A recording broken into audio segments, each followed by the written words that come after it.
अध्याय क्रमांक 3 और श्लोक क्रमांक 35। तो पिछली बार हम चर्चा किए थे श्लोक क्रमांक 34 पे, और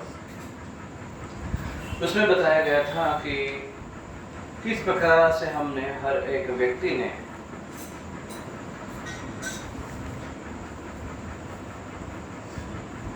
राग और द्वेष दोनों चीजों से आसक्त नहीं होना चाहिए और उनको नियंत्रण में रखना चाहिए। तो राग और द्वेष ये दोनों भी उल्टी दिशा के छोर है और छोर है। हमने अपने जीवन को बैलेंस रखना चाहिए, संयमित रखना चाहिए। इसलिए कभी कभी अगर राग हो, राग मतलब अनुराग, प्रेम, तो कभी कभी थोड़ा सा द्वेष या थोड़ा सा संताप हो, थोड़ा 19-20 चलता है, 15-20 नहीं चलाने का। कृष्ण कहते हैं कि इंद्रियस्य इंद्रियस्यार्थे राग द्वेषो व्यवस्थित हो। इसको व्यवस्थित करने की हमको कोशिश करनी चाहिए। आज मैं एक भक्त से मिल रहा था और काफी उत्साह है उनका कुछ कार्य करने के लिए, मिशनरी स्पिरिट है उसका, है ना। भक्तों में भी अगर आप देखेंगे ना तो विविध प्रकार के उनके स्वभाव होते हैं, विविध प्रकार के उनके एक रस होते हैं। कुछ भक्त होते हैं जिनका तो जनरली ऐसे देखा जाता है कि शुरू में हमारा मिशनरी स्पिरिट ज्यादा होता है। मिशनरी स्पिरिट किसको कहते हैं? एक मिशन के लिए कुछ करने की जो इच्छा होती है, मिशनरी स्पिरिट उसको कहते हैं कि जो मिशन को आगे बढ़ाने के लिए कुछ भी करने के लिए तैयार हो। तो कभी वो मार्गदर्शक का कार्य करेगा, कभी वो झाड़ू पोछा मारने का कार्य करेगा, कभी वो भले ही वो ब्राह्मण है वो टॉयलेट बाथरूम भी साफ करेगा वैष्णव के लिए, भक्तों के लिए मंदिर में। तो टॉयलेट साफ करना है इसलिए मतलब वो शूद्र नहीं हुआ। कभी कभी वो प्रशासन देखेगा तो वो क्षत्रिय नहीं हुआ, या कभी पूजा पाठ करते हुए दिखाई देंगे तो वो केवल ब्राह्मण ही नहीं है। तो ऐसे ये मतलब हर समय पर हर प्रकार की सेवा करने के लिए तैयार रहना, इसे कहते हैं मिशनरी स्पिरिट। मिशन की भावना या उस प्रकार की उसको करने की उसकी इच्छा, यह आवश्यक है। और जैसे हम एक इंस्टीट्यूशन में रह रहे, एक संस्था में रह रहे हैं, एक अंतर्राष्ट्रीय संस्था में रह रहे हैं, तो इस संस्था को या इस प्रचार को आगे बढ़ाने के लिए चैतन्य महाप्रभु के मिशन, भक्ति सिद्धांत सरस्वती ठाकुर आचार्यों की, प्रभुपाद के मिशन को हमको आगे बढ़ाना है, तो वो स्पिरिट हमारा होना आवश्यक है। क्या स्पिरिट? हर किसी प्रकार की सेवा करने के लिए तैयार है। पुरुषों के लिए अलग प्रकार की सेवा है, माताओं के लिए अलग प्रकार की सेवा है, लेकिन सेवा से आसक्ति होना, सेवा के प्रकारों से आसक्ति नहीं है, इसे कहते हैं मिशनरी स्पिरिट। तो शुरू में जो मिशनरी स्पिरिट बहुत होता है, तो एक भक्त से हम मिले थे, आज वो चर्चा करते तो कहते थे कि मुझे ऐसा कुछ करना है, बहुत साल से मेरे अंदर एक ऐसे एक इच्छा भरी हुई है और कुछ करने की इच्छा है, लेकिन कैसे करना चाहिए, कुछ गलत कदम ना उठे, इसलिए आप थोड़ा सा बताइए, हमको समझाइए, हम मार्गदर्शन कीजिए, कैसे करना है। हमें बहुत कुछ करने की इच्छा है, एक मंदिर बनाएंगे, सत्संग करेंगे, बड़ा प्रचार करेंगे, बड़ा उत्सव करेंगे, जन्माष्टमी आ रही तो क्यों ना हम जन्माष्टमी का बड़ा उत्सव सेलिब्रेट करें। तो हमने कहा नहीं, लेकिन अपनी कोविड की पाबंदियाँ है तो कैसे कर सकते हैं। तो बोले नहीं, वो आप हमारे ऊपर छोड़ दो, हम ऐसा करेंगे ऐसा। तो बहुत कुछ उनके प्लानिंग थे। फिर वो सब होने के बाद उन्होंने कहा तो मैंने कहा वाह वाह, उसको अप्रिशिएट कर रहे थे, बहुत अच्छी बात है, आपके अंदर इतना उत्साह है, आप इतना सब करना चाहते हैं, अच्छी बात है, भगवान की सेवा करने की भावना है आपके अंदर। बोले हाँ, लेकिन एक प्रॉब्लम है मेरा। मैंने पूछा क्या प्रॉब्लम है आपका? बोले कहा लेकिन गुस्सा बहुत जल्दी आ जाता है, कुछ अगर हो या अब मन के हिसाब से अगर बात ना हुई हो तो ऐसे एकदम विचलन बहुत जल्दी आ जाते हैं। इसको क्या करना चाहिए समझ में नहीं आता। मतलब उसके लिए भगवान कृष्ण इस गीता इस श्लोक में कहते हैं कि इसको ही व्यवस्थित करना चाहिए हमको, राग द्वेष व्यवस्थित हो, व्यवस्थित रखना है उसको बहुत अधिक। तो एक उसका कारण यह है कि मन, हमारे मन के अंदर जो इच्छा है बहुत तीव्र है और पूर्ण नहीं होती है, इसलिए मन में एक तो उद्विग्नता होती है और फिर राग द्वेष, वो कार्य के प्रति बहुत राग है, करना ही करना है, करना है, नहीं होता, इसलिए द्वेष द्वेष द्वेष। तो कृष्ण कहते हैं उसको बैलेंस, उसको संयमित करने की हमको चेष्टा करनी चाहिए। तो ये सब कार्य कृष्ण बताते पिछले श्लोक में। अभी इस श्लोक में, श्लोक क्रमांक 35 में बताते हैं कि ये सब कार्य हम करेंगे, लेकिन ये थोड़ा कठिन कार्य है। राग द्वेष व्यवस्थित करना कठिन कार्य है, इतना संपन्न अचानक नहीं होगा। तो कैसे करना चाहिए? वो कहते हैं अपने अपने हिसाब से, हिसाब मतलब अपने अपने क्षमता के अनुसार करना चाहिए। तो क्षमता वो किस प्रकार से है? जो व्यक्ति जिस प्रकार के समाज में रहता है, संघ में रहता है, संस्कार में रहता है, उसके अनुसार, वर्ण में और आश्रम में रहता है, उसके अनुसार उसको कार्य करना चाहिए और उससे धीरे धीरे धीरे धीरे अपने आप को इस स्तर पर लाना चाहिए। क्या? राग द्वेष व्यवस्थित हो। तो कैसे करना चाहिए वो आइए देखते हैं। कृष्ण इस श्लोक में आके तो समझाते हैं। तो आप दोहराइए इस श्लोक को। अब श्लोक दिख रहा है आपको। श्रेयान् स्वधर्मो विगुणः परधर्मात् स्वनुष्ठितात् स्वधर्मे निधनं श्रेयः परधर्मो भयावहः। श्रेयान् स्वधर्मो विगुणः परधर्मात् स्वनुष्ठितात् स्वधर्मे निधनं श्रेयः परधर्मो भयावहः। श्रेयान् स्वधर्म विगुणः परधर्मात् स्वनुष्ठितात् स्वधर्मे निधनं श्रेयः परधर्मो भयावहः। अनुवाद: अपने नियत कर्मों को दोषपूर्ण ढंग से संपन्न करना भी अन्य के कर्मों को भली भांति करने से श्रेयस्कर है। स्वीय कर्म को करते हुए मरना पराय कर्मों में प्रवृत्त होने की अपेक्षा श्रेष्ठतर है, क्योंकि अन्य किसी के मार्ग का अनुसरण भयावह होता है। अपने नियत कर्मों को दोषपूर्ण ढंग से भी करना भी अन्य के कर्मों को भली भांति से श्रेयस्कर है। तो यही कहते हैं यहाँ पर, श्रेयान् स्वधर्म विगुणः, स्व अपना खुद का धर्म, विगुणः दोषपूर्ण है, श्रेयान् अधिक श्रेयस्कर है। खुद का धर्म अगर दोषपूर्ण भी है, हमसे कर्मवाद होता है, तो उसको करना श्रेयस्कर है। किसकी अपेक्षा, किसकी तुलना में? परधर्मात् स्व अनुष्ठिता। परधर्म है, दूसरों का धर्म है, वो भले ही सुसंपन्न कर सकते हैं हम, लेकिन फिर भी हमने वो नहीं करना चाहिए, क्योंकि अपना खुद का धर्म ही, अपने धर्म में भले ही हमारे साथ से गलतियां होती हो और दूसरों का तुलना में दूसरों का धर्म हम बड़े अच्छे से भी करते हो, लेकिन फिर भी वो नहीं करना चाहिए, ऐसा कृष्ण कहते हैं। एक लाइन इसके ऊपर हम चर्चा करेंगे, देखते हैं। तो यहाँ पर ये जो श्लोक है, श्रेयान् स्वधर्म विगुणः, ये श्लोक 2 बार आता है भगवद गीता में। तो जो श्लोक बार बार आता है या कुछ बार आता है तो वो महत्वपूर्ण श्लोक कहा जाता है। जो बात महत्वपूर्ण है उसको आप बार बार कहेंगे। तो कृष्ण भी जो बहुत महत्वपूर्ण बात है वो बार बार कहते हैं।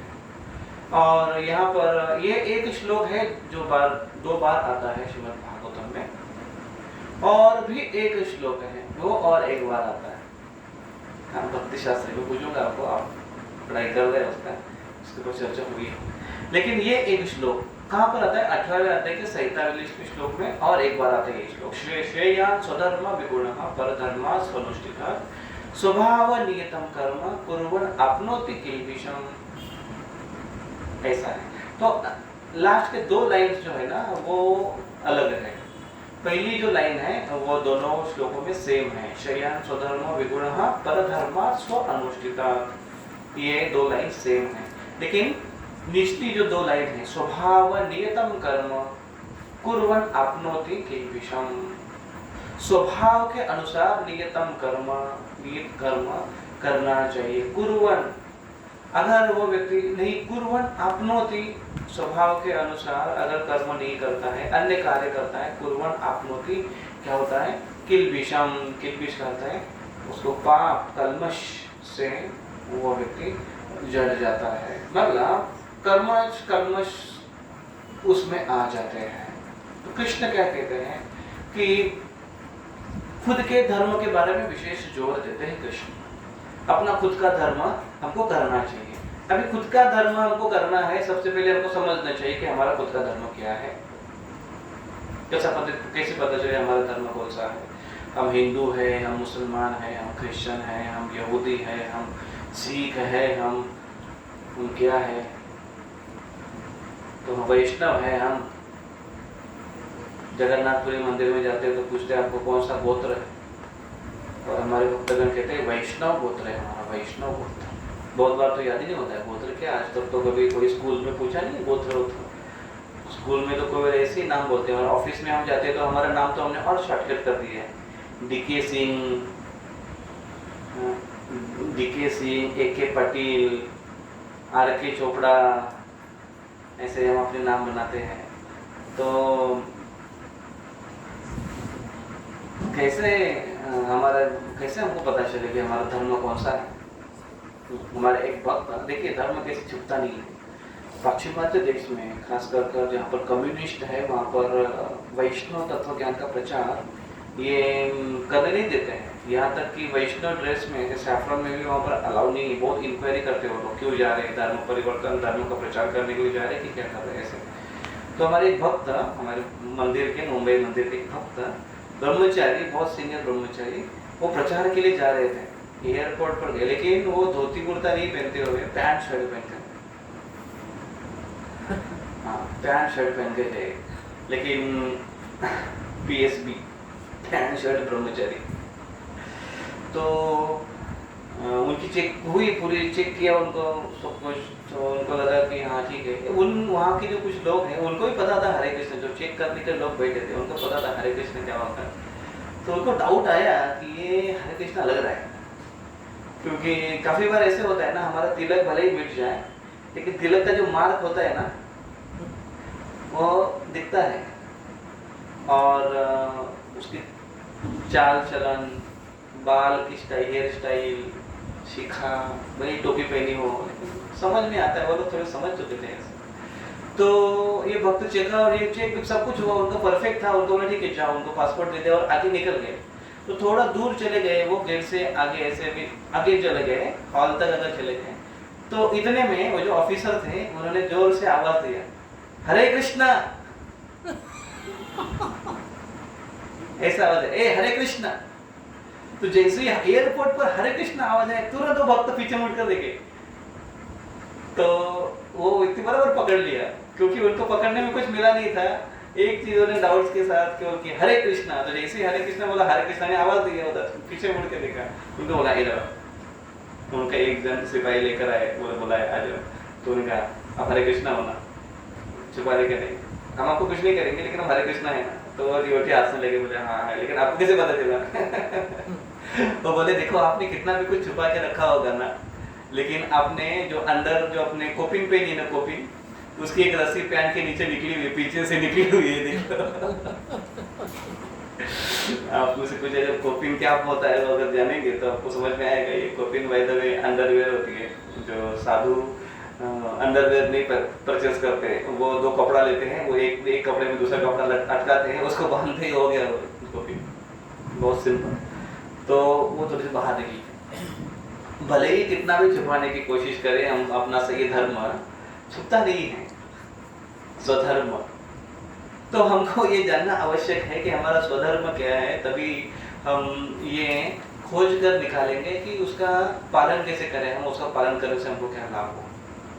ऐसा तो भगवान कृष्ण का पहली बात तो ये है कि हमको ये ध्यान में रखना है कि दोबारा इसको स्ट्रेस किया गया है, मतलब ये महत्वपूर्ण श्लोक है।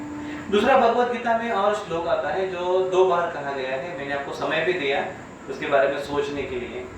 तो भक्ति शास्त्री आप कर रहे हैं, उसमें ये इसके बारे में चर्चा हो चुकी है, उस क्लास को मैं सुन रहा था। तो कौन बताना चाहेगा? जल्दी से अपना हाथ उठाइए। इलेक्ट्रॉनिक हाथ। अच्छा, अभी आपने बोल ही दिया है तो आपको पूरा श्लोक बोलना पड़ेगा। अभी बोलिए पूरा श्लोक।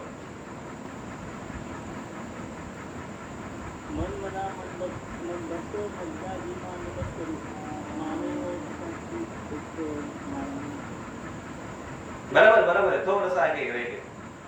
मामे वैश्यस्य सत्यम से महात्मानं मत्परायण। तो ये है 9वां अध्याय का 34वां श्लोक है ये, कि मामे वैश्यस्य युक्त एवं महात्मानं मत्परायण।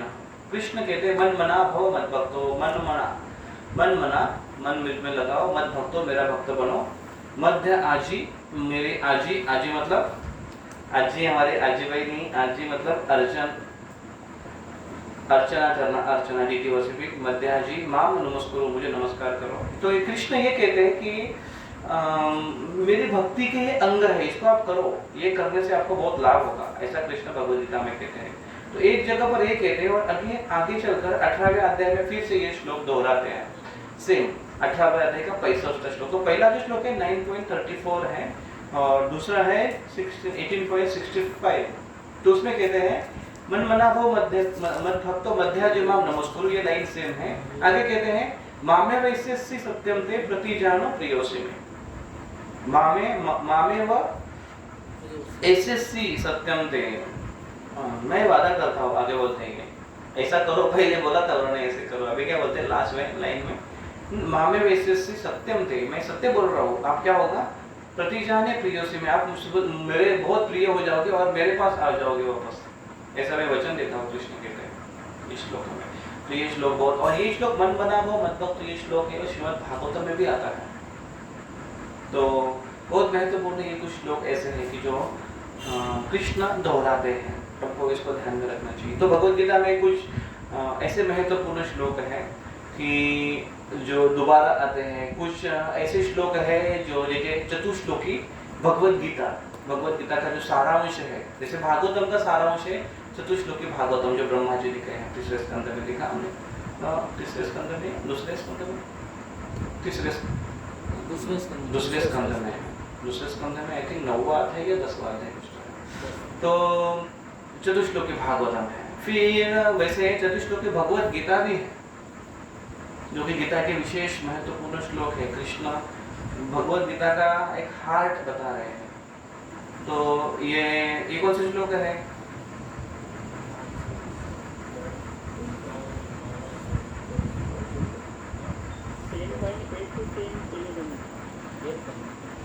हम्म, 10वें अध्याय का 8, 9, 10, 11। तो ये श्लोक सब मुखोद्गत कर सकते हैं आप, करना चाहिए, या हम करा के लेंगे या हम करा के ही छोड़ेंगे,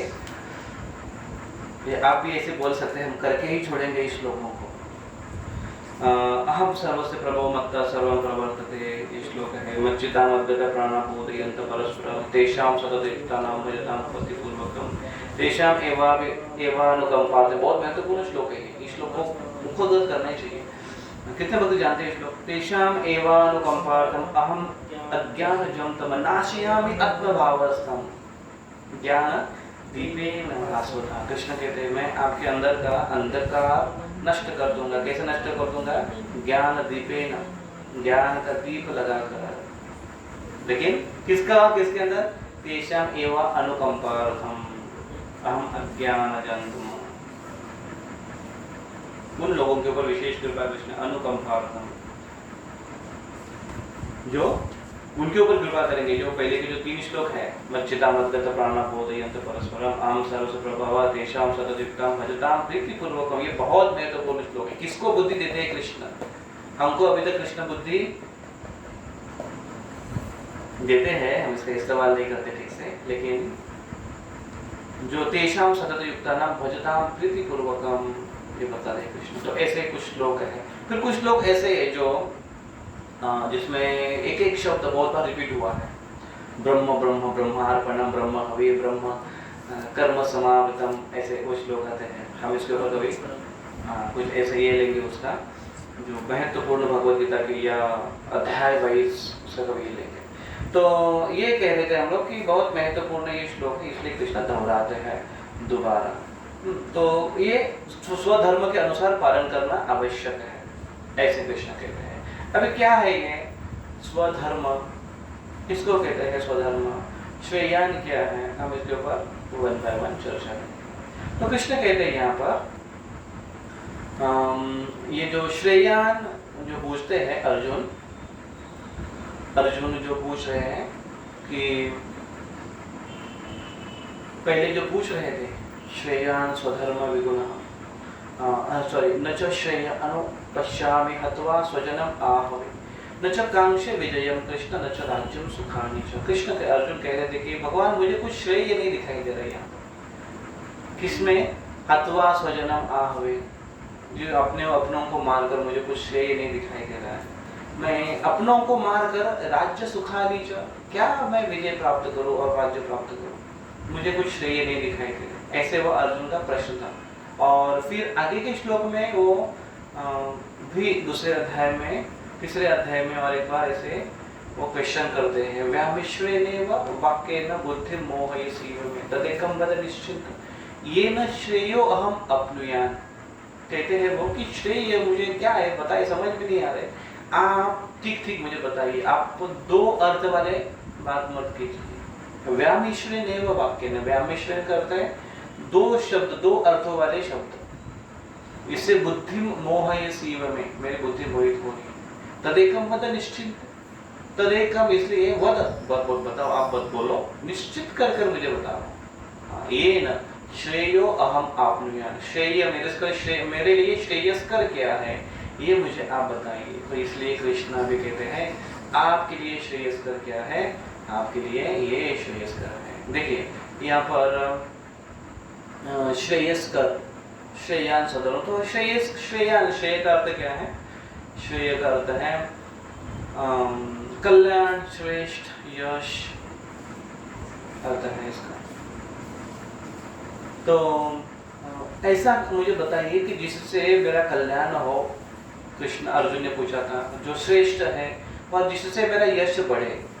हम अपने जीवन में ये सिर्फ चीज चाहते हैं, हमें श्रेष्ठ चीज चाहिए जिससे हमारा कल्याण हो चाहिए और जिससे हमारा यश बढ़े। कल्याण मतलब क्या? कल्याण मतलब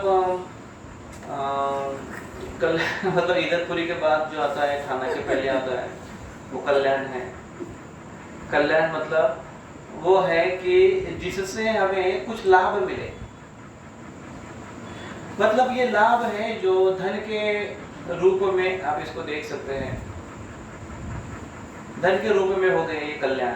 धनम देहि, पुत्रम देहि, गृहम देहि, पतिम देहि, पत्नीम देहि, गाड़ीम देहि, बंगलाम देहि, देहि देहि देहि। देह के लिए जो चाहिए उसको कहते हैं देहि, जो दे दो, ये कल्याण में आ गया। और यश, मरने के बाद भी हमारा यश फैले, ये यश। और जो भी हम कर रहे हैं, जिसमें हम उतर रहे वो उसमें यश हो, ऐसे कहते हैं कृष्ण। यश अर्जुन ये से पूछ रहे हैं। तो कृष्ण यही बात बोल रहे हैं कि ये मैं जो बोल रहा हूँ ना, ये अपने धर्म के अनुसार कार्य करोगे ना तो श्रेयान होगा। ये श्रेष्ठकर भी है, कल्याण भी होगा और यश भी तुमको मिलेगा इसमें। इसलिए धर्म के अनुसार कार्य करो। स्वधर्म, स्वरूप धर्म, जो स्वरूप खुद का प्रत्यक्ष स्व का जो रूप है उसको बोलते हैं स्वरूप धर्म। तो धर्म के लिए काफी बार हमने इसको सुना है, नहीं, शक्कर का धर्म, चीनी का धर्म, मिट्टी का धर्म। मिट्टी का धर्म क्या होता है? वैष्णव का धर्म, धर्म आत्मा का धर्म, शरीर का धर्म। हम शरीर के धर्म को मानते हैं, आत्मा के धर्म को नहीं मानते। लेकिन तो स्वरूप के दो अर्थ हुए। एक अर्थ हुआ कि जीवेर स्वरूप है कृष्ण नित्य दास, ये इसका अर्थ हुआ, ये एक स्वरूप हुआ। दूसरा स्वरूप हुआ कि ममे अंश जीव लोके जीव भूत सनातन, मेरे अंश है और ये आत्मा उसका स्वरूप है।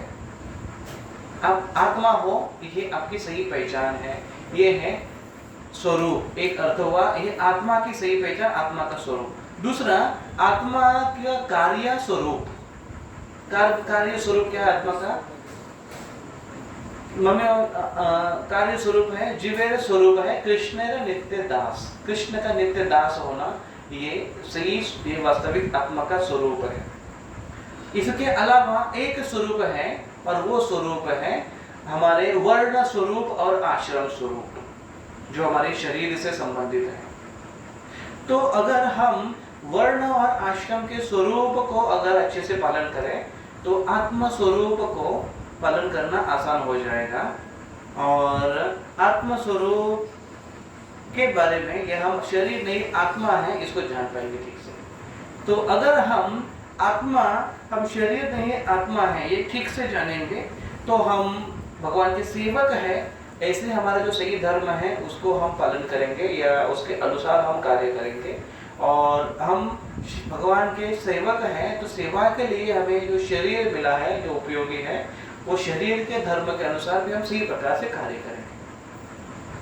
तो मूल धर्म अगर पता चला कि हम शरीर नहीं आत्मा है तो हम ये बाकी के सारे धर्म बड़े आसानी से अच्छे से करते हैं। अगर हमें केवल शरीर धर्म पता चला है तो बाकी दो धर्म के बारे में व्यक्ति साशंक है, वो ठीक से कर नहीं पाएगा। तो पहला धर्म कौन सा? शरीर धर्म अगर केवल पता चला उसका, तो शरीर धर्म में लोग माया के प्रभाव से झूठा शरीर धर्म बनाते हैं। कौन सा झूठा शरीर धर्म?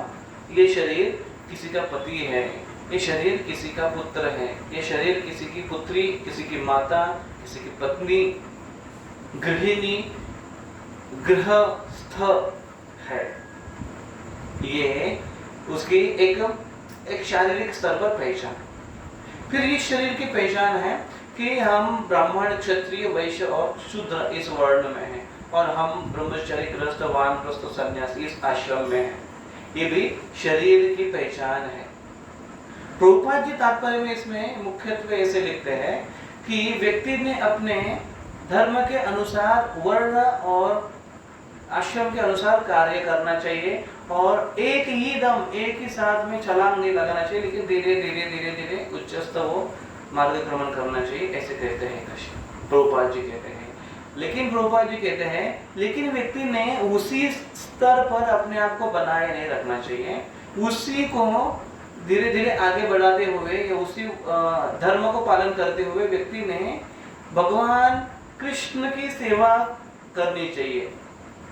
तो कृष्ण की सेवा करते हुए, भक्ति मार्ग को अवलंबित करते हुए इस धर्मों को अच्छे से पालन करना चाहिए। और फिर ऐसा व्यक्ति इस धर्म के बंधन से उसको लांघ कर उसके आगे चला जाता है और इसलिए उसके लिए ये मायने नहीं रखता है या लागू नहीं पड़ता है कि वो कौन से धर्म का है और कौन सा कार्य कर रहा है। अगर वो, इसलिए प्रभुपाद तात्पर्य बताते हैं इसी के कि अगर वो क्षत्रिय है और वो अगर पाठ पढ़ाने का कार्य करता है और अगर वो वैष्णव है तो उसे कुछ मायने नहीं रखता है। अगर वो क्षत्रिय प्रशासन में है, अगर वो ब्राह्मण है और अगर वो प्रशासन का कार्य देख रहा है तो वो वर्ण उल्लंघन नहीं कर रहा है। अगर वो क्षुद्र है और अगर वो मंदिर में झाड़ू पोछा लगा रहा है तो वो होने के बाद उसके पास अगर अन्य अवसर है वाणिज्य का अवसर है, व्यवसाय का अवसर है, तो ऐसा व्यक्ति इस बंधन में, इस कैटेगरी में नहीं आता है, ऐसे प्रभुपाद जी तात्पर्य में लिखते हैं। तो स्वधर्म स्वरूप धर्म, तो शरीर के स्तर पर स्वरूप धर्म मानना, दूसरा है आत्मा के स्तर पर स्वरूप धर्म मानना, और तीसरा है आत्मा के सेवा के, आत्मा का कार्य स्वरूप मतलब सेवा है करना, ये उसका धर्म है, ये स्वरूप में अपने आप को स्थित करके रखना। तीन प्रकार से इसको मानना आवश्यक है।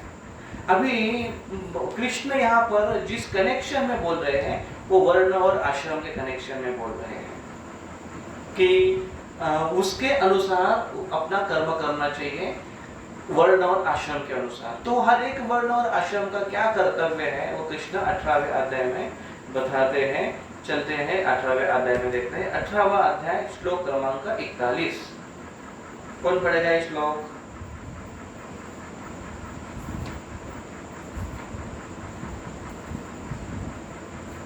हाँ पढ़िए।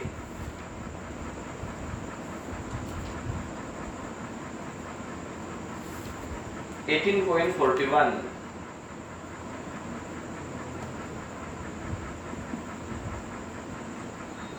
भगवद गीता लेकर ही नहीं आए हैं लगता है।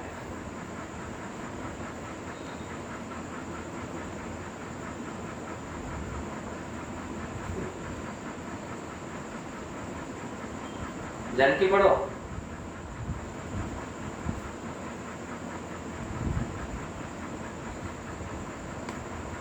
भगवद गीता लाने गई है वो।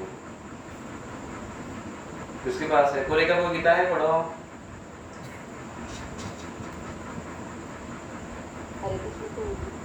कहाँ से आवाज आई है? यस माता जी। ब्राह्मण क्षत्रिय विशाल शूद्राणां च परं ततो कर्माणि भक्तानि स्वभाव प्रभवे गुणे। हाँ, स्वभाव प्रभवे गुणे हैं। ब्राह्मण क्षत्र वैश्य, तो अभी वो कह रहे हैं कि ब्राह्मण क्षत्रिय विषाम शूद्र नाम से परम। तो मैं अभी चारों वर्णों की आपको स्वरूप बताऊंगा, तो ये सुनो, ऐसा वो कहते हैं। तो श्लोक क्रमांक 41 हुआ। 42 नंबर श्लोक कौन पढ़ेगा? एक को एक ही बार चांस।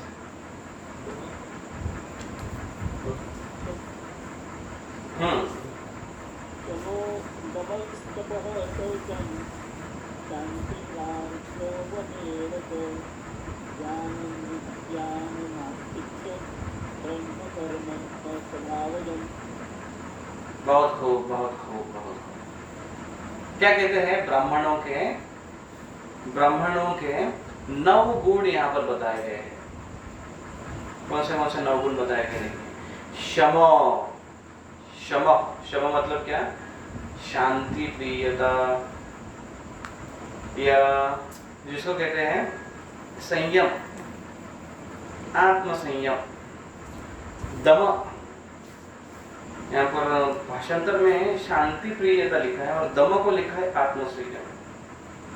वास्तविक क्षमा और दम ये दो चीजें, क्षमा मतलब दमा मतलब दमन करना, एक है इंद्रियों के स्तर पर और स्थूल इंद्रियों के स्तर पर, और दूसरा है मन के स्तर पर।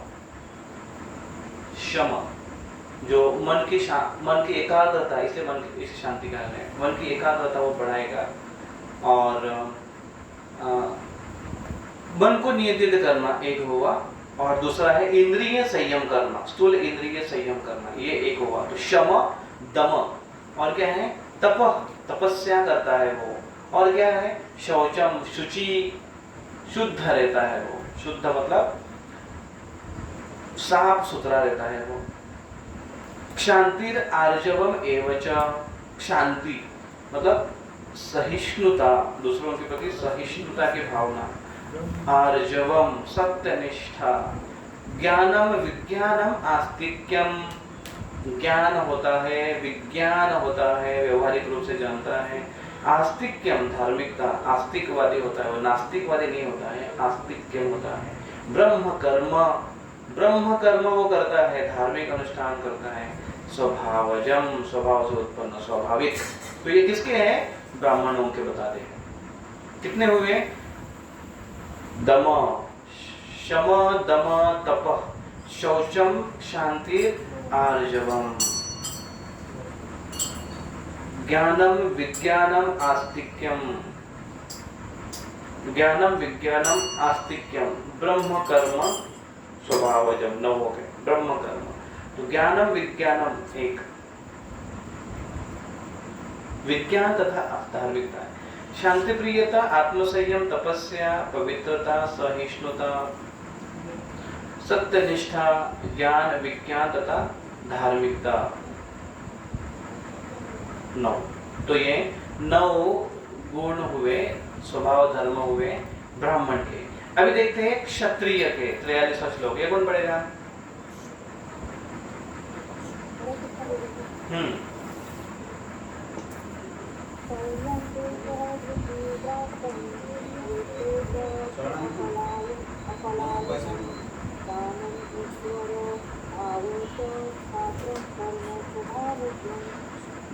शौर्यम, तेजो, धृतिर, दाक्षम।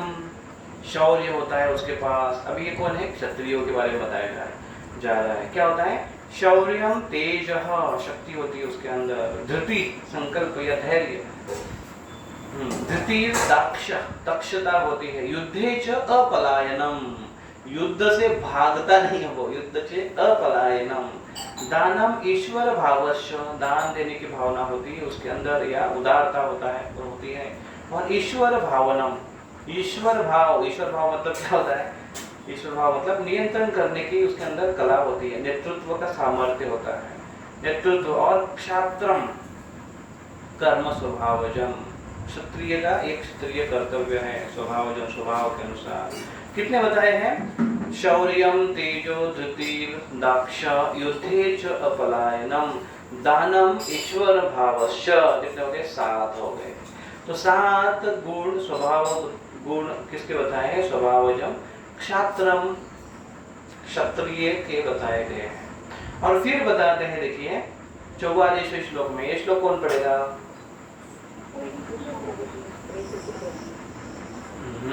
2 जगह से आवाज आया है, तो चलो दोनों भी बोलिए। पहले आवाज कहाँ से आए वो बोलिए। पहले कौन बोला?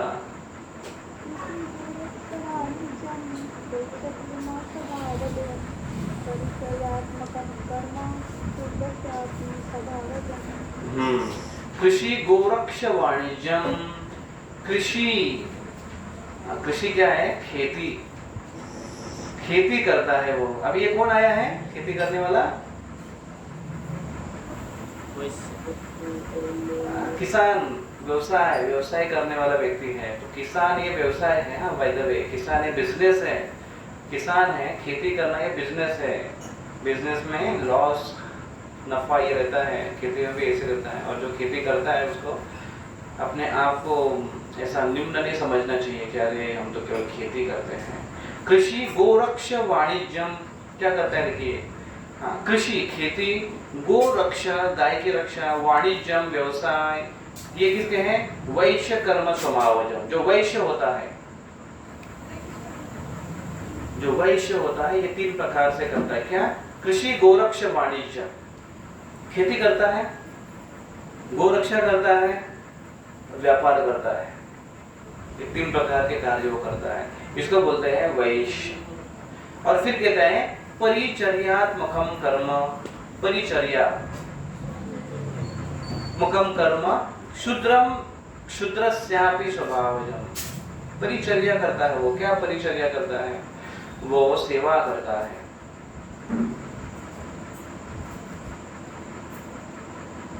सेवा करता है। ये बाकी तीनों वर्णों की वो सेवा करता है। उसको कहते हैं शूद्रस्यापि स्वभावजम। शूद्र बताते हैं। ओके, ये श्लोक और किसी ने कहा था कि हरे कृष्ण बोला था, तो वो भी पढ़िए श्लोक। कौन श्लोक बोले थे? कौन प्रभु जी बोले थे? प्रभु जी का अवस्था हो यह श्लोक।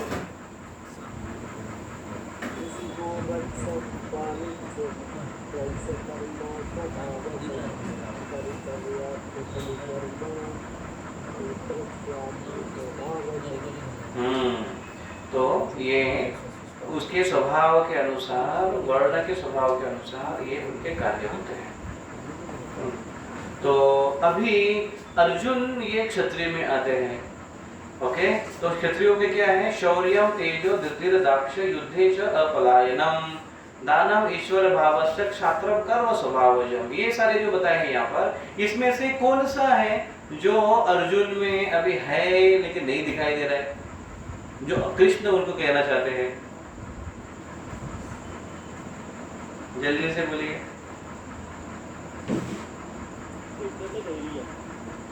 हाँ, युद्ध च अपलायनम और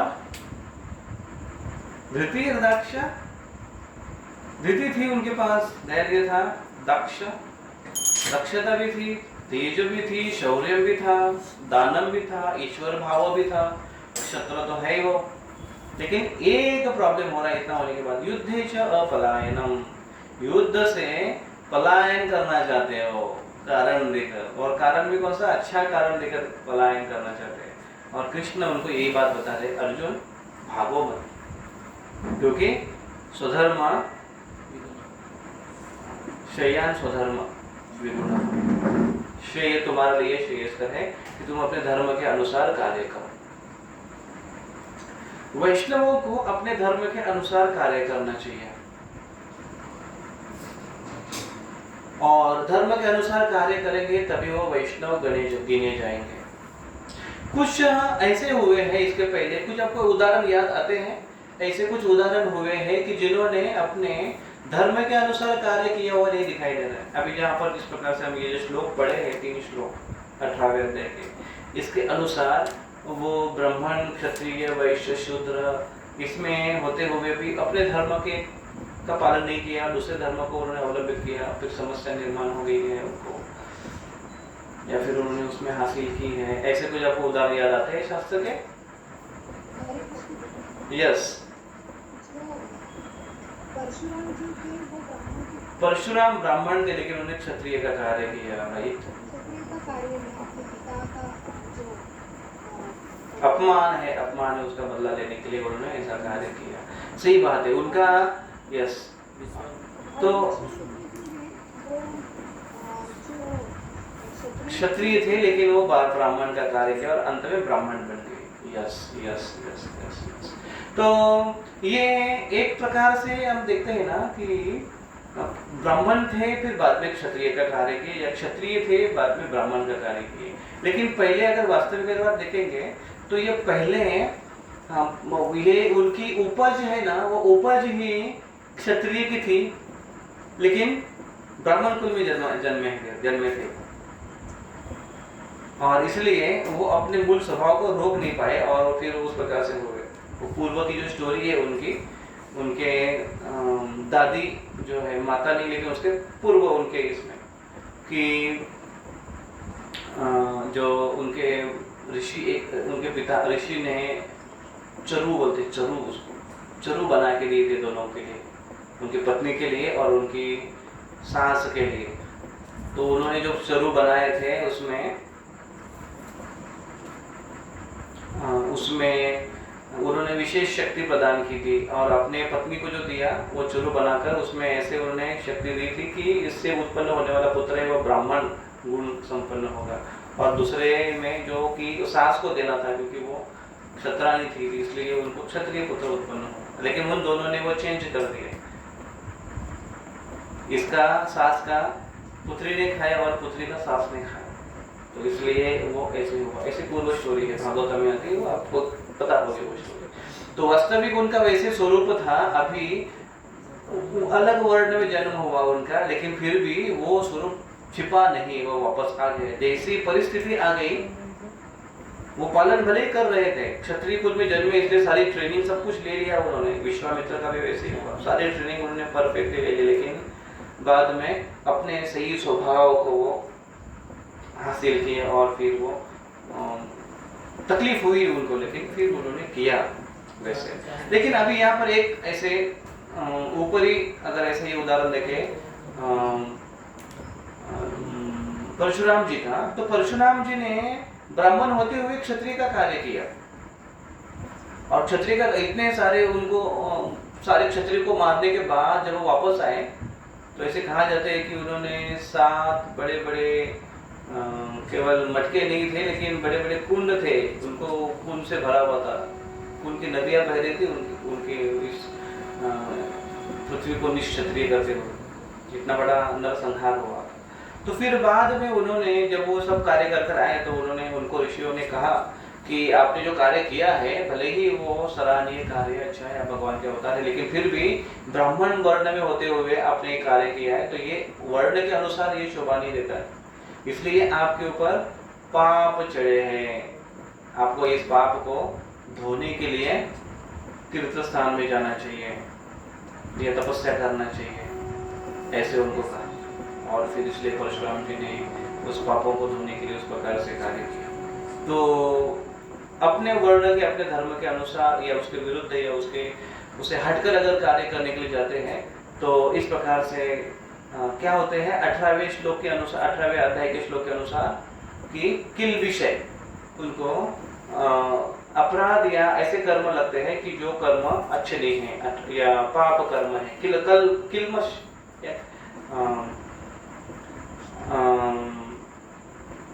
दोषपूर्ण कार्य है वो, इसलिए वो कहते हैं कि ऐसे कार्य नहीं करना चाहिए।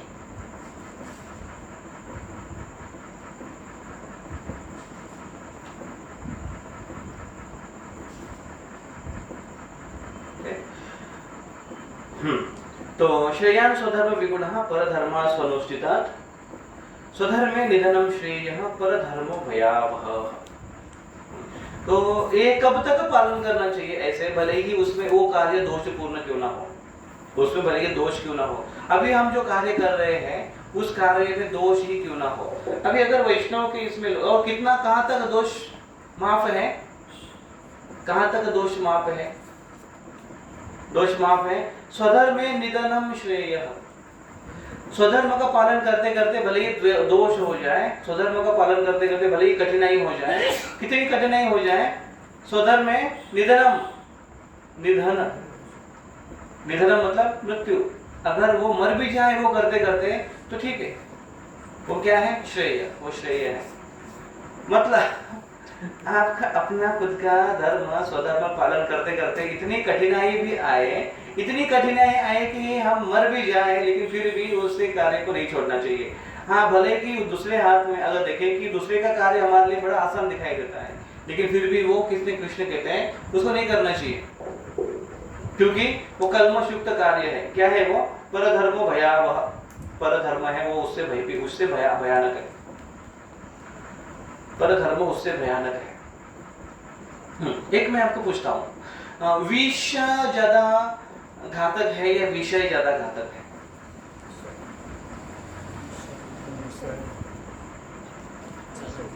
विषय ज्यादा घातक है, क्यों?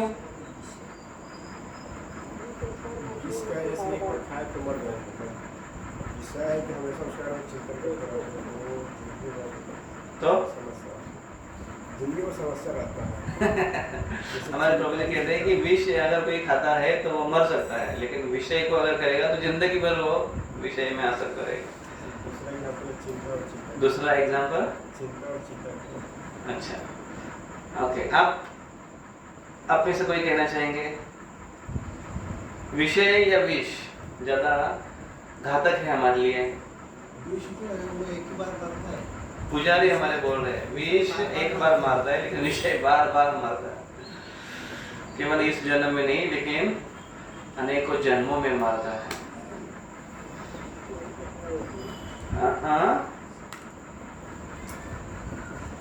यस बंगाली प्रभु, भागवतम का कोई उदाहरण देकर बताओ, विष ज्यादा घातक है या विषय ज्यादा घातक है?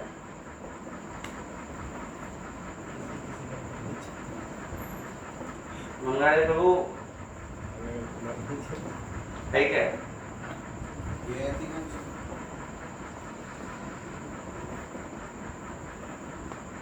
ये थी, और दूसरा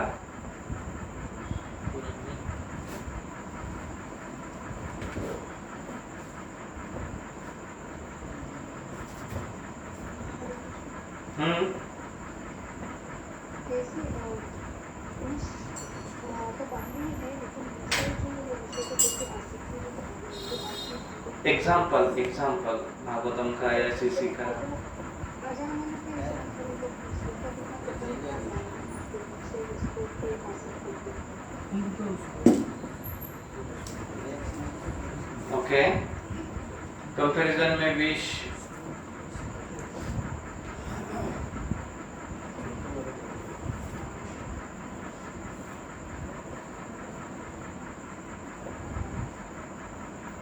जैसे भरत महाराज के एग्जाम्पल है, वो उसके ऊंचे स्टेज पे जाने के बाद जो हरिदास हुआ तो उसमें कोई विषय था क्या? उसमें विषय नहीं था, आसक्ति थी उनकी, जो हिरण के प्रति आसक्ति हो गई, तो वो उनका अच्छा गुण भी उनको थोड़ा सा उनके लिए घातक हो गया। विषय काम, क्रोध, लोभ, मद, मोह, मत्सर, लोभ हो गया कह सकते हैं हम। अम्बा और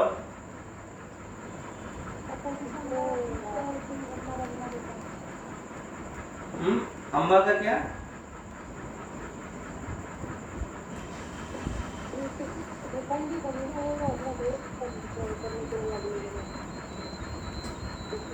ओके ओके, तो ये द्वेष की भावना है, ठीक है, द्वेष की भावना है, जिसके कारण वो अगले जन्म दूसरा जन्म लिए शिखंडी बने हो अम्बा, सही बात है, ये भी है एग्जाम्पल। और यस यस यस सो भाई उनका यस, उसके कंपैरिजन में कोई उदाहरण है विष का? प्रहलाद महाराज को विष दे, लेकिन कोई प्रभाव नहीं हो रहा।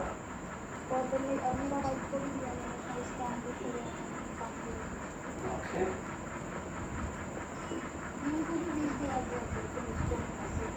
किसको? भीमसेन। शिव जी को विष जब पीने के लिए दिया, कब? समुद्र मंथन के समय पर, तो विष पीकर वो यशवान हो गए, करुणा सागर।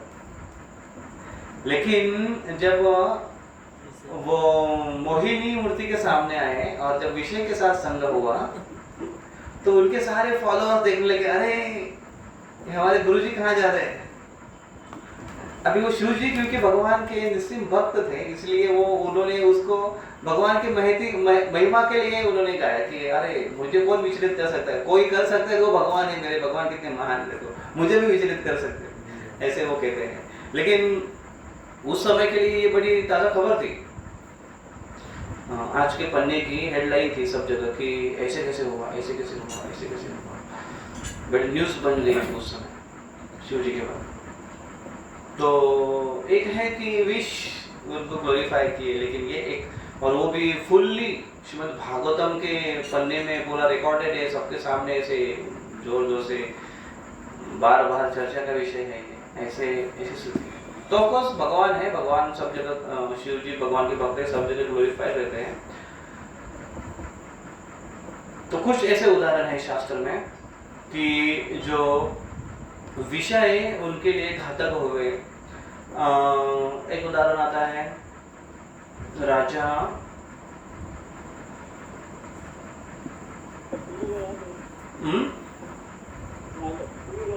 पुरुरवा, यस, पुरुरवा का उदाहरण आता है। पुरुरवा वो बहुत आसक्त हो गए, वो बहुत शौर्यवान थे, बहुत शीलवान थे, बहुत पराक्रमी थे। उनकी पराक्रम की चर्चा स्वर्ग तक गाई जाती थी, स्वर्ग में चर्चा गाई गई। नारद मुनि स्वर्ग में गा रहे थे चर्चा कि अरे पृथ्वी पर एक ऐसे राजा है, पुरुरवा नाम का ऐसे राजा है, दिखने में अति सुंदर है, हैंडसम है, पराक्रम उनका क्या कहना, और उनकी युद्ध कौशल्य क्या कहना, उनका नेतृत्व कौशल्य क्या कहना, ऐसे वो कथा कर रहे थे, उनके बारे में चर्चा कर रहे थे। ये सुनते सुनते वहां पर उर्वशी सुन रही थी स्वर्ग में, और उर्वशी ने सुना कि अरे ये इतना अच्छा राजा है यहाँ पर पृथ्वी पर, हमारे स्वर्ग में भी कभी ऐसे देखने को नहीं मिला। चलो जरा घूम कर आते हैं, जरा देख कर आते हैं कैसा राजा है। अभी देखिए ये आप इसको एक सीख के रूप में अगर हम लेते हैं हम, तो बहुत बड़ा लेसन है कि जो माया है ना वो अपना काम साधती है। या कुछ लोग ऐसे होते हैं वो अपना काम साधु होते हैं, वो अपना काम साधने के लिए कुछ भी करते हैं, अपना कार्य संपन्न हो उसके बाद वो चले जाते हैं। लेकिन उसके बाद वो व्यक्ति जो कि अच्छा मार्ग में सारे कार्य में एकदम निष्णात था, लेकिन अभी थोड़ा सा वो डिस्ट्रैक्ट होने के कारण अभी उसकी बेचारे की पूरी हालत खराब हो गई और लाइफ पूरी बर्बाद हो गई। ऐसा होता है। जैसे हम अगर ड्राइविंग लाइन में अगर कहें तो नजर हटी दुर्घटना घटी, ऐसे हो सकता है। क्या हुआ कि वो इतनी सारी देवांगनाएं थी, उर्वशी क्यों अट्रैक्ट हो गई? वास्तविक उर्वशी अट्रैक्ट इसलिए हुई क्योंकि उसको अपना उल्लू सीधा करना था। आप जानते हैं हिंदी में मुहावरा है उल्लू सीधा करना, अपना काम साध लेना। क्या उल्लू सीधा करना था? उर्वशी को शाप मिला था कि तुम्हें पृथ्वी पर जाना होगा, तो वो उसको चॉइस थी कब जाना है।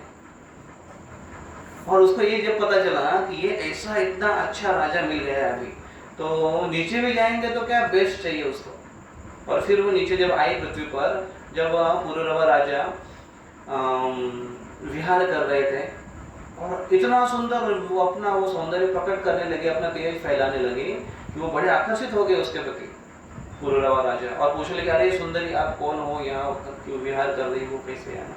दोनों एक दूसरे के प्रति ऐसे दिखाई दे रहे हैं। वहां पर भागवत में लिखता है कि दोनों बहुत आकर्षित हो गए एक दूसरे के प्रति, एक दूसरे से विवाह करना चाहते हैं। और उर्वशी ने हाँ कह दिया, यस मैं विवाह करना चाहती हूँ आपसे, लेकिन मेरी एक शर्त है। एक नहीं दो शर्त है। क्या दो शर्त है? हाँ दो क्या, तीन शर्त है। क्या तीन शर्त है? एक, जो भी कुछ मैं खाऊंगी घी से बना हुआ खाऊंगी। आप में से किसी भक्तों ने ऐसा सुना होगा, अगर शादी तय करने के लिए जाते हैं तो लड़कियां या लड़के ऐसे शर्त रखते हैं।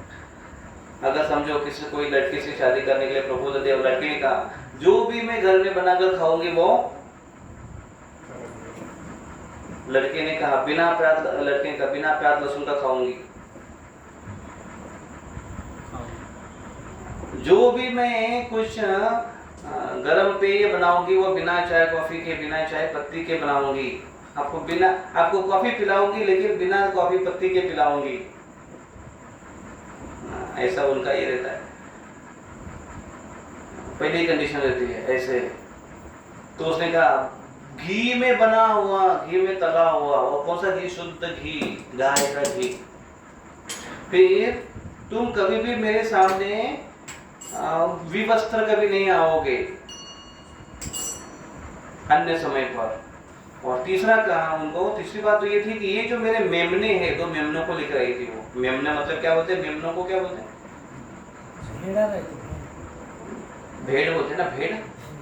मेमने बच्चे थे छोटे छोटे, दो उनको लेकर आई थी। अभी क्या संबंध है देखियो ना, आप बताइए, सोचिए थोड़ा सा। ये देवों की अप्सरा है, देवांगना है वो। कभी सुना है कभी भागवत में और कहीं को सुना है कि स्वर्ग में वो मेमने के साथ घूम रही है? सुना है कभी? कभी नहीं सुना, कभी नहीं है ऐसा मेमनों के साथ। अरे वो कैसे रहती है? लेकिन अभी मेमना लेकर आई वो, अपना उल्लू सीधा करना था उसको, कुछ समय तक यहाँ पर रहना था, लेकिन रहेंगे भी तो कैसे? एकदम वट के साथ, बेस्ट चाहिए उसको। और बेचारा पुरुरवा, वो बेचारा ही है बेचारा। उसको लगा कि अभी ऐसा मिला है मुझे, बाप जन्म में कभी मिला नहीं था। तो वो पूरा मस्त हो गया उसमें, उसके साथ रहते हुए। उसको लगा कि बस जिंदगी भर मेरे साथ में आ गई अभी। और नहीं, वो खुशी के पल आते हैं इस जगत में, भौतिक जगत में। वो आते हैं, कैसे आते हैं? एक कंडीशंस लेकर आते हैं, इन ब्रैकेट कंडीशंस रहता है। क्या कंडीशंस था वो? ये 3 कंडीशंस था। और यहाँ पर इंद्र, काफी दिन हो गए, काफी साल हो गए, इंद्र यहाँ पर बैठे बैठे सोच रहे हैं अरे बहुत दिन हुआ उर्वशी को देखा नहीं, जैसे कि कोई देखने के लिए और बचा ही नहीं स्वर्ग में। इतनी सारी देवांगनाएं हैं, रंभा है अभी भी वहां पर, कितनी सुंदरी है वहां पर, लेकिन नहीं, उर्वशी को देखा नहीं, बहुत दिन हुआ। जहाँ मैंने देखा ना उसको, उर्वशी को, तो देवदूत को भेजा, देवदूत आके इधर देखे, अरे इधर उर्वशी इधर फंसी हुई है। तो हुआ वो इंसिडेंस, वो गए वहां पर, दो मेमनों को उठाकर लेकर गए, और फिर जो झगड़ा हुआ और फिर ऐसी कंडीशन इसकी फुलफिल नहीं हुई। हाँ, वो रात के समय पर था और ऐसे ही वो बिना कपड़े पहने ऐसे भागा वो मेमनों को पकड़ने के लिए। बाद में जब वापस आए मेमनों को लेकर, देवताओं ने अपना प्रकाश कर दिया, पूरा वो दिखने लगा, व्यवस्था दिखा, और उर्वशी बोली लो चलो मैं अभी चली, मेरा काम खत्म हो गया। ये इसके बाद आप पढ़ोगे उसमें बेचारी की जो हालत होती है, बाप रे, पागल के जैसा घूमते। उसको कोई रानी पसंद नहीं है, इतना बड़ा सम्राट बना है वो पृथ्वी का शूरवीर, कोई रानी पसंद नहीं है, कोई स्त्री पसंद नहीं है, बस कभी एक ही कुरुनंदन, एक ही पृथ्वी नंदन, ऐसा हो गया उसका, एक ही चाहिए। एक कोई बात दिमाग में घुस जाती है ना, बहुत उसको निकालना बहुत भारी हो जाता है व्यक्ति। इसलिए और फिर तो बहुत वो ढूंढ रहा है उसको, रो रहा है, बिलख रहा है, अक्षरशः एक्चुअली आप देखोगे ना तो वो ऐसा रो रहा है, उसमें विलाप कर रहा है, वो पागल के जैसे वो चिल्ला रहा है कि उर्वशी उर्वशी उर्वशी, ढूंढ रहा है। फिर एक बार ऐसे भ्रमण करते करते ढूंढते ढूंढते कुरुक्षेत्र के स्थान पर आया, तो उसको बहुत सारी सुंदर सुंदर स्त्रियां देखी, तो उसको लगा कि, और वो जहां जहां जाता था वो स्त्रियों में देखता था कि यहाँ पर तो नहीं है।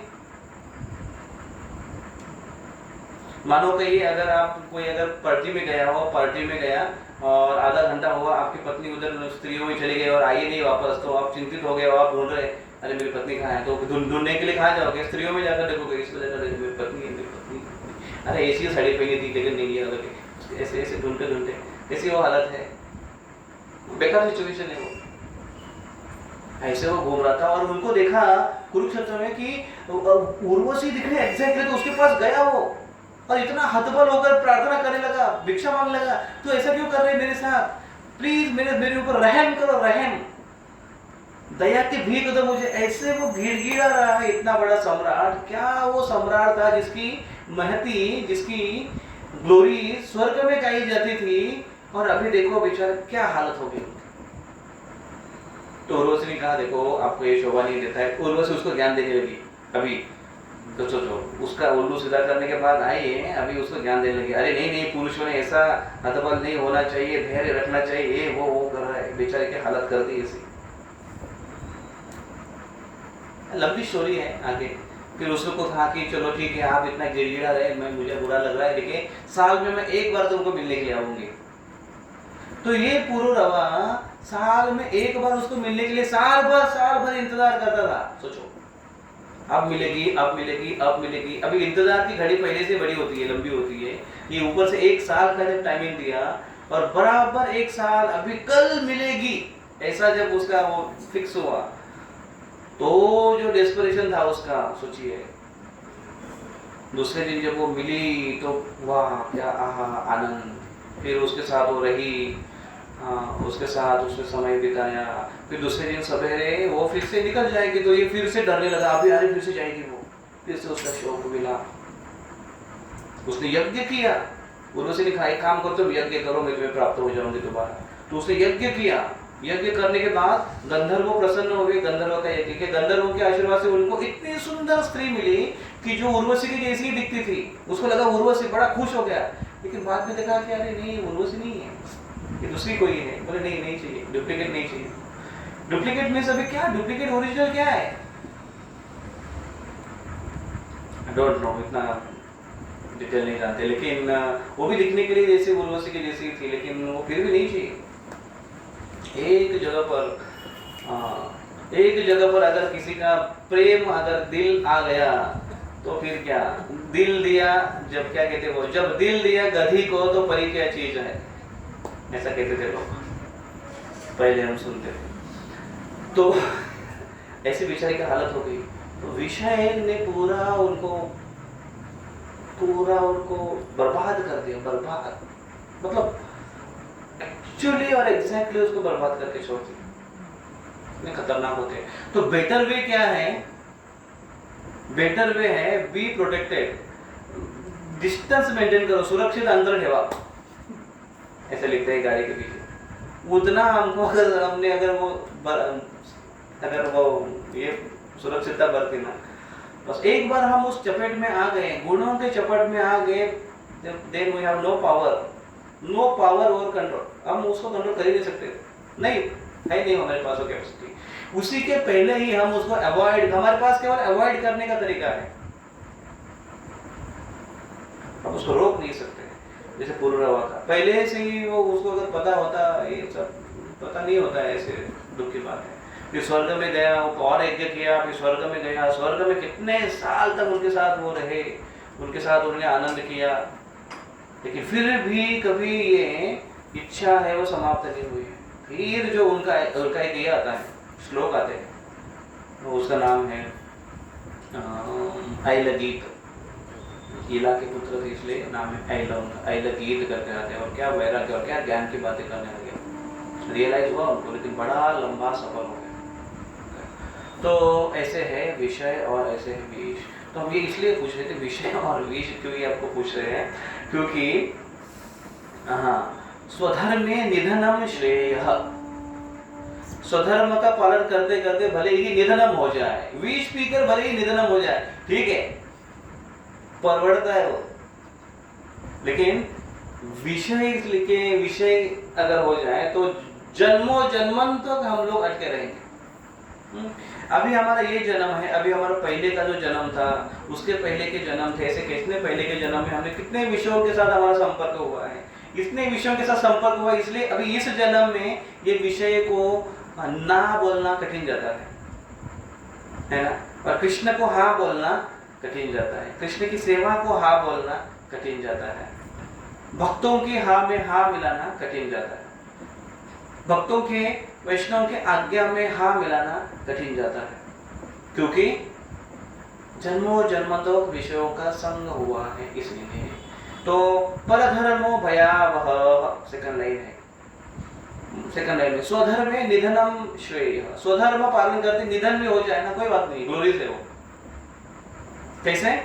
अर्जुन को कहते स्वधर्म, क्या अर्जुन का स्वधर्म है? क्षत्रिय, क्षत्रिय का धर्म पालन करते करते कठिन है, युद्ध करना कठिन है, ठीक है, भीष्म पितामह द्रोणाचार्य जैसे है, ठीक है, कोई बात नहीं, मारे भी जाओगे ना तो क्या होगा, निधनम भी होगा ना, तो क्या है, निधनम श्रेय, ग्लोरी से श्रेय है, श्रेय मतलब क्या, कल्याण, यश, श्रेष्ठ, श्रेष्ठ है वो, कल्याण होगा और यश बढ़ेगा अर्जुन, लेकिन उसके विपरीत अगर करोगे, क्या, परधर्म, परधर्म कौन सा है, ब्राह्मण का धर्म करना चाहते थे अर्जुन, क्या ब्राह्मण का धर्म, भिक्षा, भिक्षुम अपि हर लोके, कृष्ण के अर्जुन कहते हैं, भिक्षा मांगने के लिए तैयार हुए कृष्ण, लेकिन ये आप मुझे ऐसा काम मत लगाओ, मेरे लिए ये श्रेय नहीं है, न च श्रेयहम, क्या है वो श्लोक, अनुपश्यामि, मैं कोई इसमें कुछ श्रेय नहीं देख रहा हूँ कृष्ण, न च श्रेय अनुपश्यामि, मैं कुछ श्रेय नहीं देख रहा हूँ इसमें, क्योंकि वो श्रेय अभी का नहीं, केवल वो लाइफ लॉन्ग, लास्ट लॉन्ग तक चलता है। तो वही कहते हैं स्वधर्मे निधनम श्रेय परधर्म भयावह, वही कृष्ण भगवद गीता में कहते हैं, कृष्ण क्या कहते हैं भगवद गीता में, स्वल्पमप्यस्य धर्मस्य त्रायते महतो भयात्, अगर आप भक्ति कर रहे हो, भक्ति करना मतलब क्या है, स्वधर्म, कौन सा धर्म है ये, अभी जो हम स्वधर्म की चर्चा की, अर्जुन के लेवल पर जो हम चर्चा की, निधनम श्रेय, और ये कौन सा धर्म है, स्वधर्म में शरीर के धर्मों में से वर्ण और आश्रम का धर्म है। दूसरा हम धर्म देखे हैं कौन सा, आत्मा का हमारा कॉन्स्टिट्यूशनल पोजीशन, कॉन्स्टिट्यूशनल पोजीशन मतलब अपना सही धर्म, सही स्वरूप, मूल स्वरूप, स्वरूपेण अवस्थित, क्या स्वरूप है हमारा, हम ममेवंश जीवलोके जीवभूत सनातन, कृष्ण के अंश है, हम शरीर नहीं, हम कौन है, हम आत्मा है, हमारा ये स्वधर्म है, ये स्वधर्म। और फिर दूसरा स्वधर्म हमारा क्या है, सेवा, कृष्ण हरे नित्य दास, सेवा करना हमारा सही धर्म है। तो वैष्णवों का सही धर्म है आत्मा की पहचान में रहते हुए भगवान की सेवा करना, लेकिन वो करना कठिन है। आसान है क्या भगवान की सेवा करना? नहीं, कितना कठिन है। अपना रोज का जॉब देखना है, पारिवारिक जिम्मेदारी देखना है, अपनी सेहत भी संभालनी है। अभी रिटायरमेंट भी आया है या रिटायरमेंट हो चुका है। रिटायरमेंट हो चुका है तो तबीयत साथ नहीं देगी, रिटायरमेंट अभी तक नहीं हुआ है तो कार्य का इतना संभालना है, व्यवसाय संभालना है, बच्चों की पढ़ाई है, बच्चों का करियर है, फिर इतने सारे लोन्स निकाल के रखे हैं हमने। हाउस लोन है, हाउस मतलब एक HOUS हाउस वाला और दूसरा मराठी का हाउस वाला। हाउस करने के लिए भी लोग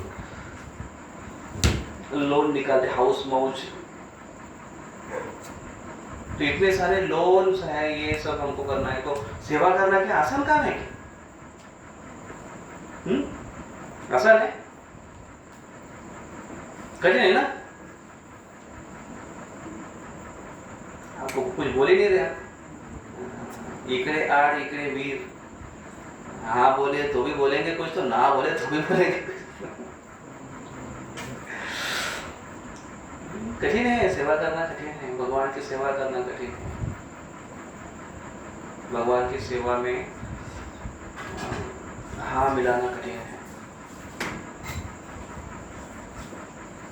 तो ठीक है, कृष्ण कहते कठिन तो कठिन, कोई बात नहीं, लेकिन वही करो। सेवा करते करते अगर मर भी गया ना तो भी श्रेयस करे, निधनम श्रेय। लोग क्या बोलेंगे, अरे भगवान की सेवा करते करते मर गया आदमी। एक आधा फौजी है, वो बॉर्डर पर लड़ रहा है, अपना धर्म का पालन कर रहा है, करते करते मर भी गया ना, श्रेयस करे कि नहीं? क्या मिलता है उसको? परमवीर चक्र मिलता है, पुरस्कार दिए जाते हैं, परिवार के लिए इतना सारा तोहफा मिलता है, नहीं होता है ना?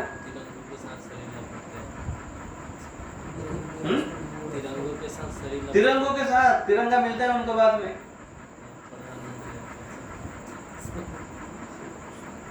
तो स्वधर्म में निधनम श्रेय, अगर मर भी गया तो भी श्रेय है। भक्ति करते करते मर भी गया तो भी श्रेय है।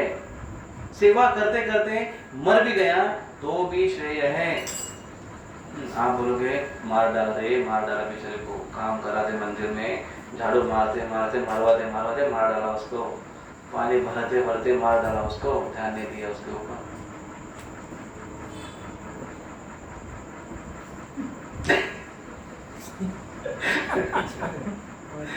कृष्ण कहते हैं निधनम श्रेय। अरे श्रेय है वो, बेस्ट है उसका।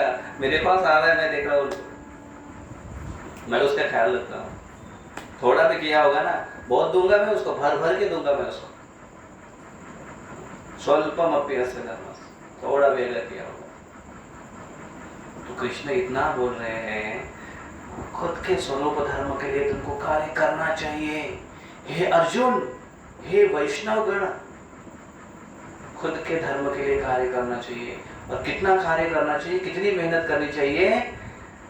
बहुत कठिन परिश्रम भी करना पड़े ना तो भी मेहनत करनी चाहिए। करते करते अगर मर भी जाए ना तो भी करना चाहिए, क्योंकि लाभप्रद है। लेकिन इसके अलावा अगर माया के सेवा में लग रहे हैं, जो भले हमको आसान लग रहा है, माया की सेवा आसान लग रहा है ना, वही कर रहे हैं हम लोग, कितने जन्मों से वही करते आ रहे हैं, आसान लग रहा है, सब कुछ ठीक है।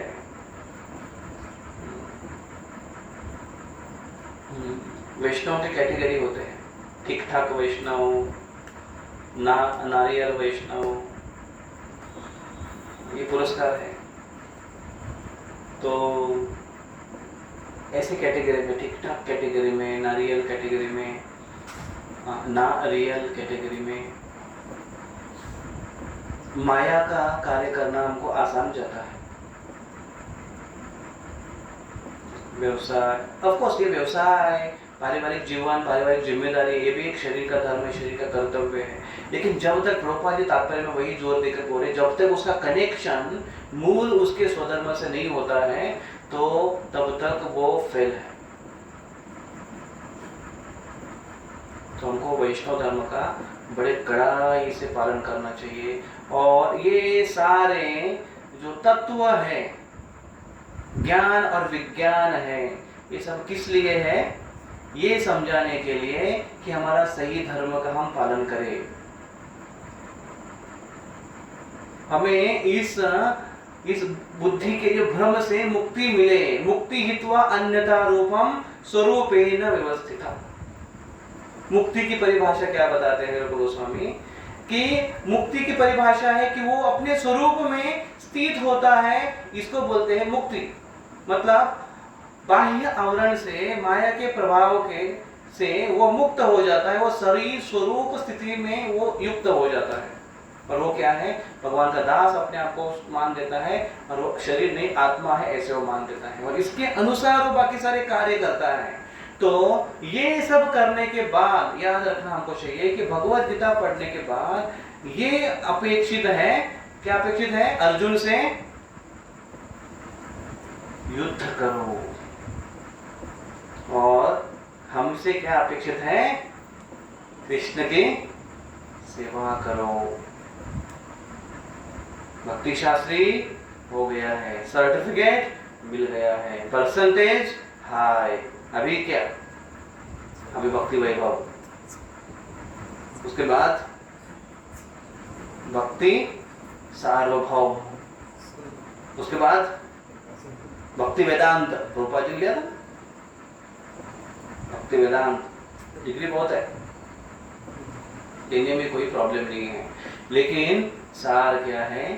सेवा, स्वरूपेण अवस्थित, स्वरूप सिद्ध होना, स्वरूप को जानना। और वो क्या है? वो है भगवान की सेवा में अपना समय निकालना। दिन में कितने घंटे होते हैं?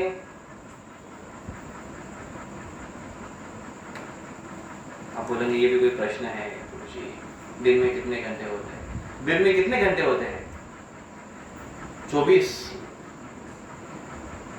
24 घंटे दिन में होते हैं। इस 24 घंटे में से हम 2 घंटा भगवान के नाम का जप करने के लिए निकालते हैं, 1 घंटा हम पढ़ाई करने के लिए निकालते हैं, 1 घंटा या 2 घंटा हम प्रवचन सुनने के लिए बैठते हैं, निकालते हैं। और खास करके ऐसे मंगलवार के बाद अगर मेरे सामने पाला पड़ा तो और 1.5-2 घंटा में गवाना पड़ता है। इतना समय हमारा जाता है।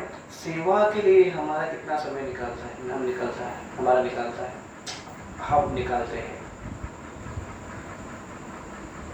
सेवा के बारे में सोचने में हम कितना समय निकालते हैं? मुरलीधर की सेवा कैसे हो, मिशनरी सेवा कैसे हो। जैसे मैंने शुरुआत में कहा था कि एक भक्त, आज हमें एक व्यक्ति मिले, बड़ा मिशनरी स्पिरिट था उनका, बहुत कुछ करने की इच्छा दिखा रहे थे।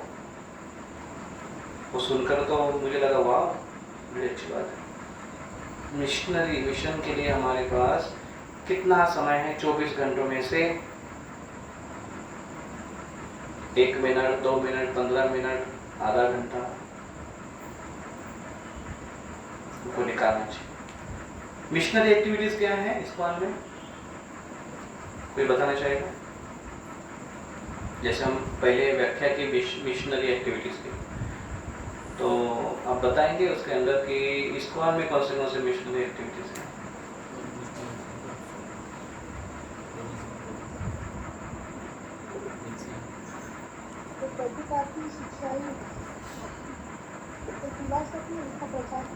प्रचार एक कार्य है। चलो एक को एक ही बार चांस है बोलने के लिए। बाकी बुक डिस्ट्रीब्यूशन, हमारे ब्रह्मचारी का जोरदार उत्साह है। Book distribution is a mission, work mission कार्य। यस, और रिपीट नहीं करना है, फटाफट। यस, हाँ,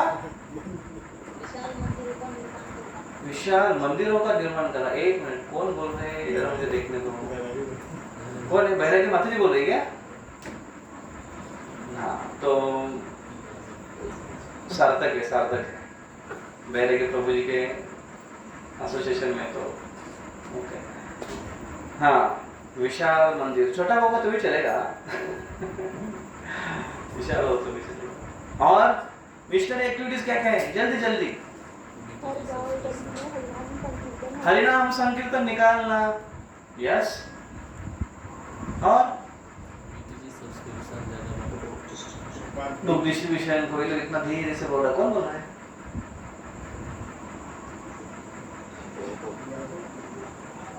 हाँ, यादव जी बोल रहे हैं। Yes, book distribution, yes. हमारे ब्रह्मचारी बोल रहे हैं बीटीजी सब्सक्रिप्शन, वाह। प्रभुपाद जी खुद छापे हैं, खुद मेंटेन किए, खुद लेकर जाते थे। मिशनरी एक्टिविटीज है, मिशन के लिए करें। और यस, विग्रहों का ख्याल रखना। जो हमारे मंदिर के जो सेंटर्स जो है, हमारे सेंटर्स के खास करके अपने तो विग्रहों का ख्याल रखते ही हैं एज अवर फैमिली मेंबर, लेकिन विग्रह, मंदिर के विग्रहों के बारे में ख्याल रखना खास करके। जैसे हमारे भुसावल में व्हाट्सएप ग्रुप है, डीटी केयर डिपार्टमेंट, उसमें जो भक्त डीटीज के संबंधित जो भी कुछ कार्य में सेवा में लगे हुए हैं वो आते हैं, वो अपना अपना सजेशन देते हैं। उसमें इस साल जन्माष्टमी का ड्रेस ऐसे होना चाहिए, डेकोरेशन ऐसे होना चाहिए, भगवान का श्रृंगार ऐसे होना चाहिए, कपड़े ऐसे चाहिए, ऐसे मंगाए क्या, ऐसे डिस्कशन होता है, ज्वेलरीज, ये वो सब डिस्कशन करते हैं सारे भक्त। मिशनरी एक्टिविटीज है। और क्योंकि जितने सारे लोग आएंगे मंदिर में, विग्रहों को देखकर आकर्षित हो जाएंगे। यस। और रथ यात्रा, हाँ, रथ यात्रा क्या, जगन्नाथ रथ यात्रा, यात्रा निकालना, उसमें आता है यात्रा निकालना, सब भक्तों को लेकर जा सकते हैं कहीं पर। प्रसाद डिस्ट्रीब्यूशन कर सकते हैं, डोनेशन कलेक्शन, हमारे का एक फेस्टिवल्स मनाना, यस, फेस्टिवल्स मनाना मिशनरी एक्टिविटीज है। और भगवद गीता कोर्सेस ये करना है, भगवद गीता कोर्सेस कंडक्ट करना, यस। प्रीचिंग, प्रचार में तो प्रोग्राम्स है, विविध प्रोग्राम्स है। और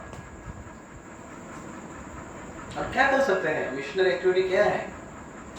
चाइल्ड केयर के लिए है क्या कुछ? गुरुकुल, और गुरुकुल अगर नहीं है इतना बड़ा तो गौशाला, कम से कम विद्यार्थियों के लिए कोई क्लासेस है ना, जैसे गोपाल फन स्कूल, ऐसे कुछ क्लासेस। और मिशनरी एक्टिविटीज में और क्या है? चाइल्ड केयर में आया, चाइल्ड प्रोटेक्शन आया,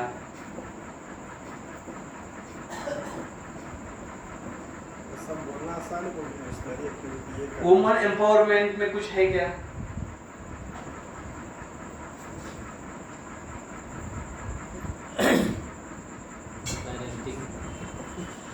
बच्चों के लिए एक एक्टिविटी पेरेंटिंग है, पेरेंटिंग करना वो है। वुमन एम्पावरमेंट में क्या है? अभी कल हमारे कुछ वुमन, मतलब कुछ माताओं ने कुछ ऐसे प्रोग्राम्स किए थे, बड़ा सबका सहभाग था उसमें, ऐसे हमने सुना है।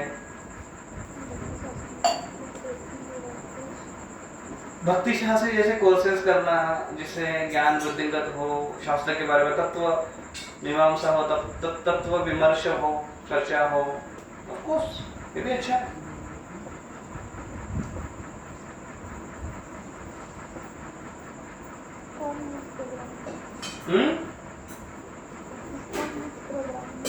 यूथ प्रोग्राम, चिल्ड्रन, बच्चों के लिए यूथ प्रोग्राम, जैसे अभी हमारी एक छोटी सी यात्रा गई थी छोटे बच्चों के लिए, देखा क्या आनंद आया। भगवान का सपोर्ट भी ऐसे था, वातावरण ऐसे एकदम कूल, बादल छाए हुए थे, पहाड़ी एरिया में उधर ऊपर बैठकर कथा कीर्तन कर रहे थे, डांसिंग कीर्तन किया जोरदार। उसके बाद फिर फीस्ट, प्रसाद था, प्रसाद भी था, पनीर था, मटर थे, और उसमें काजू की ग्रेवी थी, और जो उसका स्वाद था, उसमें क्या क्या मसाले डाले थे, बाप रे। अभी भी उसका अगर स्मरण करे तो उसकी जो सुगंध है मेरे। और फिर जो हलवा था, बटर विथ पाइनएप्पल हलवा था, इतने दिनों के बाद आज तक खाया नहीं, इतना समय हुआ, इतना गैप हुआ। और वो, और उसमें भी जो पाइनएप्पल, जो हलवे की जो रवे का जो दाना था, वो ऐसे ऐसे ऐसे फूला था, ऐसे ऐसे फूला था कि ऐसे वो देखकर ऐसे आपको लगेगा कि वाह क्या सॉफ्ट है, वो ऐसे बना था। और बहुत सुंदर था। और उसके साथ और क्या था? जीरा राइस पूरी। और जीरा राइस था, अलग प्रकार के जीरा राइस, और पूरी बनाया था बच्चों के लिए। बाप रे, पूरी भी क्या ऐसे बच्चों के घर के जैसे बड़े-बड़े पूरे पापड़, हुए थे, बड़े-बड़े पापड़ बड़े बड़े थे। और तो और बस अब इसके आगे मैं और चर्चा नहीं करूंगा, नहीं तो आप बोलेंगे हमारे भी एक यात्रा छोटी से निकाल के लेके चलो कहीं। निकालना है कि कुछ वैसे कोई बोल नहीं रहा है, पता है मुझे।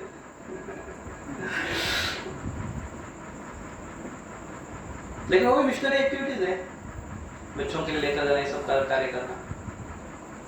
ओके, तो इनफ, अभी बहुत हो गई ये सब चीज, इतने सारे missionary activity.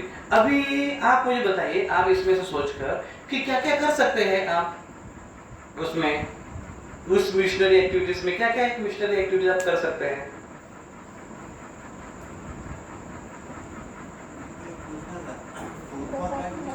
Yes, food for life missionary activities है। फूड फॉर जीवन की हेतु अन्नदान। हाँ, कोई बोल रहा था?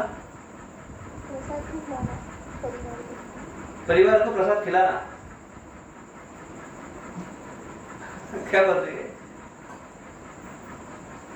अगर वो परिवार बन सकते हैं तो उन्हें प्रचार से करना अच्छा इंडिया प्रचार कर सकते हैं। अच्छा, तो प्रचार करने की बात है, प्रचार करना। ओके, तो प्रचार करना कैसे? जानकी कह रही है कि प्रचार कर सकते हैं हम प्रसाद के द्वारा। अच्छा, प्रसाद के द्वारा प्रचार कर सकते हैं, दूसरों को प्रसाद खिलाकर प्रचार कर सकते हैं। ठीक है, ये भी एक अच्छा कार्य कर सकती हैं। गुड, कर सकते हैं इसको। और क्या क्या कर सकते हैं, फटाफट बताइए जरा। बहुत सारे भक्त हमारे हैं जो दिखाई दे रहे हैं, और जैसे जैसे हम बोल रहे थे संख्या कम होती जा रही है। हाँ, अरे वाह, मंदिर के लिए डोनेशन देना दे सकते हैं, सही बात है। कौन बोल रहे हैं? तो मुझे जरा नाम लिख के उनका नंबर ले लीजिए। लोगों का फॉलो। कौन बोल रहे थे? पूरी क्यों बोल रहे थे?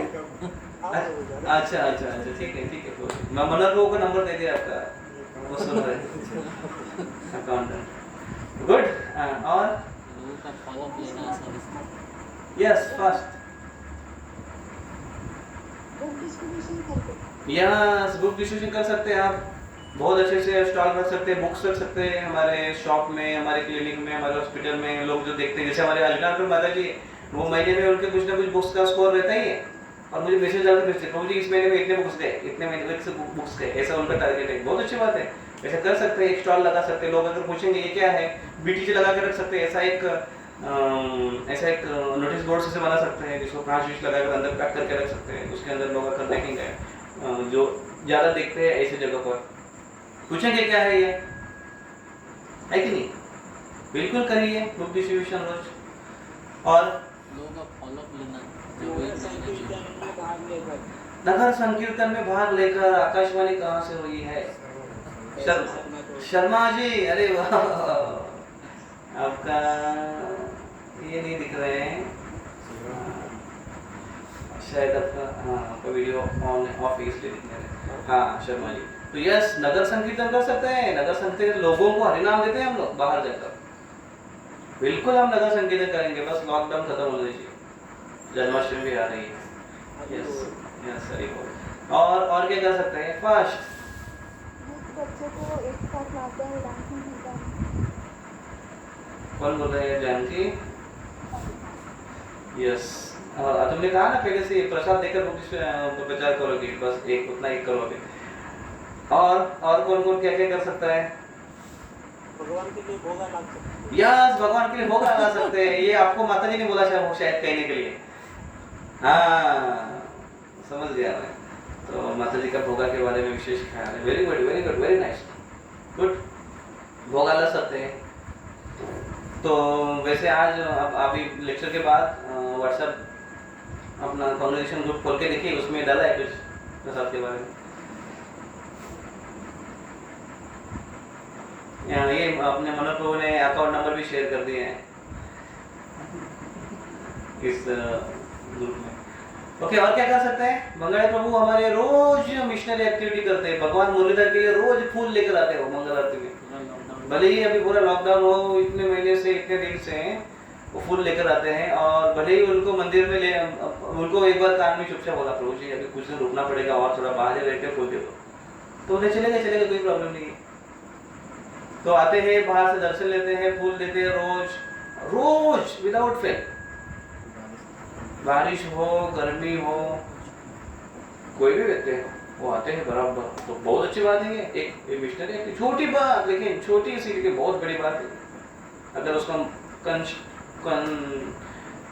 कंसिस्टेंसी में करते रहेंगे तो। और क्या कर सकते हैं, बहुत हो गया। बीटीजी मेंबर कर सकते हैं, एक साथ चैंटिंग करते हैं। बहुत अच्छी बात है। किसने कहा है एक साथ चैंटिंग? जया ठाकरे। जया ठाकरे माता जी, यस यस यस, सब एक साथ चैंटिंग करके मिशनरी एक्टिविटी हो गया। वेरी नाइस, जपा यज्ञ।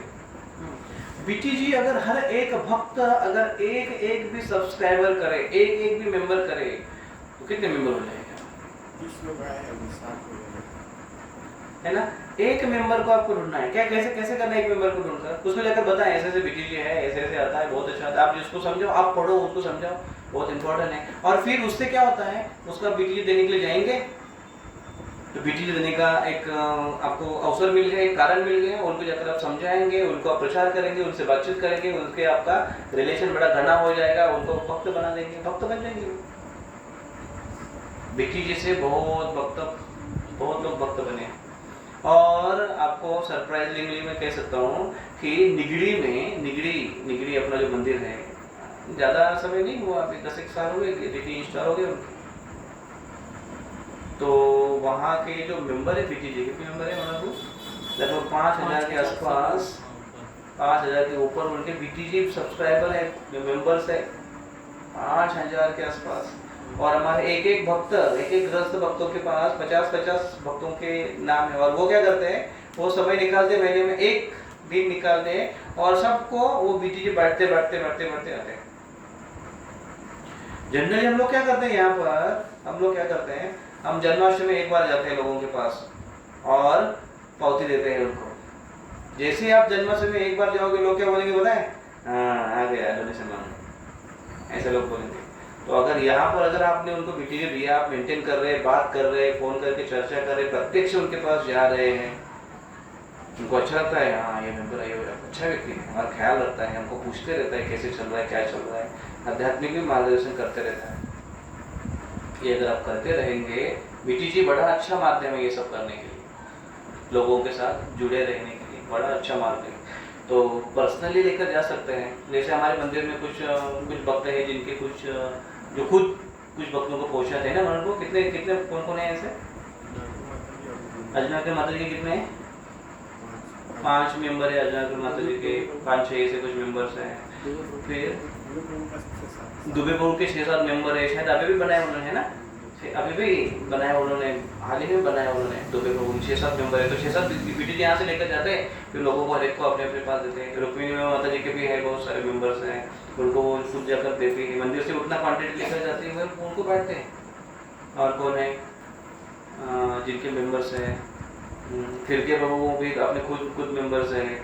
कुछ भक्त है हमारे कांग्रेगेशन मेंबर की जो खुद भी मेंबर्स हैं, लेकिन आप खुद मेंबर बनिए, उसको पढ़िए और लोगों को दे दीजिए। इसको बड़ा ही प्रभावी ये शस्त्र है प्रभुपाद जी ने जो बनाए हैं, हम लोगों तक ऐसे पहुंच सकते हैं, उनको प्रचार कर सकते हैं, उनको भक्त बना सकते हैं। तो आप सबसे विनती है कि बीटीजी सब्सक्रिप्शन बढ़ाना है। जन्माष्टमी तक हमारे अभी हमारा सब्सक्रिप्शन कितने हैं मतलब 38 है, 38 केवल 38 है हमारे टोटल मेंबरशिप। अभी जो बड़े हैं वो पकड़ना। तो जन्माष्टमी तक हमारे कितने मेंबर्स होने चाहिए सब बीटीजी के, आपको क्या लगता है?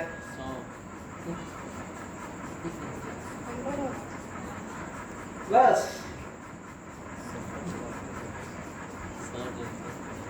कितने होने चाहिए? 101, 102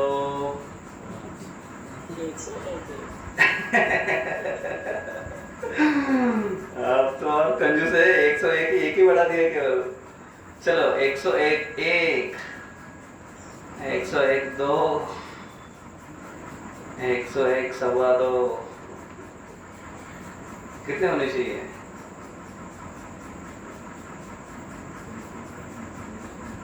कम से कम 100 भी हुए तो ठीक है, नहीं आपको लगता है? वो हमारे है ना विवेक बिंद्रा जी जो है ना, इनकी ऐसे सोच रहती है। वो क्या बोलते पता है क्या? ऐसा कुछ बड़ा सोचो, बड़ा। उन्होंने अपना एक बिजनेस नया तैयार किया, उसका भी नाम दिया उसने बड़ा बिजनेस, ऐसा नाम दिया बड़ा बिजनेस। आप यूट्यूब पर डालेंगे तो बड़ा बिजनेस विवेक बिंद्रा आएंगे। बड़ा वो कहते बड़ा सोचो, बड़ा सोचो। इसलिए उन्होंने अभी जो प्रोग्राम किया ना, अभी एक यूथ प्रोग्राम किया, वर्ल्ड गिनीज रिकॉर्ड हो गया वो। लाइव फर्स्ट टाइम इतने लाखों स्टूडेंट एक ही साथ के लाइव में थे। इतना बड़ा 3.5 घंटे का वो लेक्चर ही होता, कितना बड़ा उनका क्लास था। तो बड़ा वो कहते हैं कि छोटी सोच और पैर की मोच आदमी को आगे बढ़ने नहीं देती। बड़ा सोचो, ठीक है, कोई बात नहीं। अगर 100 भी अगर कर लिए ठीक है, तो जन्माष्टमी तक 100 का टारगेट है। ओके, तो आप सबसे विनती है कि सारे भक्त बीटीजी मेंबर करेंगे, सब्सक्रिप्शन करेंगे खुद का और दूसरों का। कितने हर एक वक्त कितने लाएंगे बताइए जल्दी से। यस, पूरी कर लो।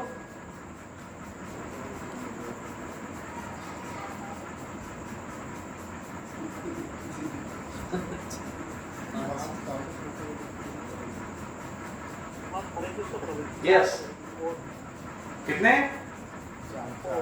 जय 4 मेंबरशिप प्रभु जी के हो जाएंगे। चलो फटाफट और बताइए जल्दी आप कितने कर सकते हैं? फास्ट, खुद को पकड़ कर चलिए, खुद को पकड़ कर बोल सकते हैं। फटाफट अपने को अनम्यूट करके आप बोल सकते हैं। फटाफट।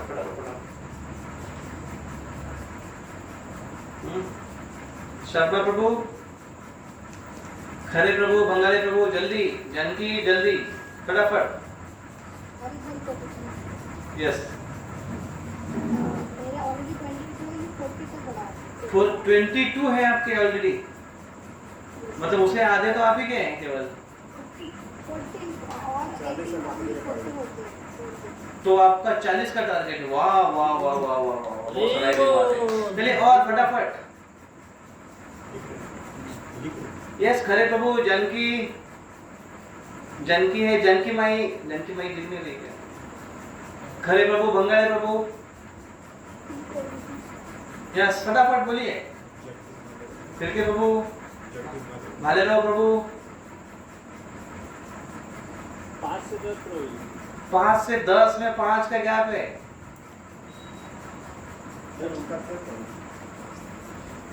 ओके, 10 आप दोनों मिलाकर 10, 5 आपका, 5 माता जी का। माता जी के उधर वो सुन रही है ना,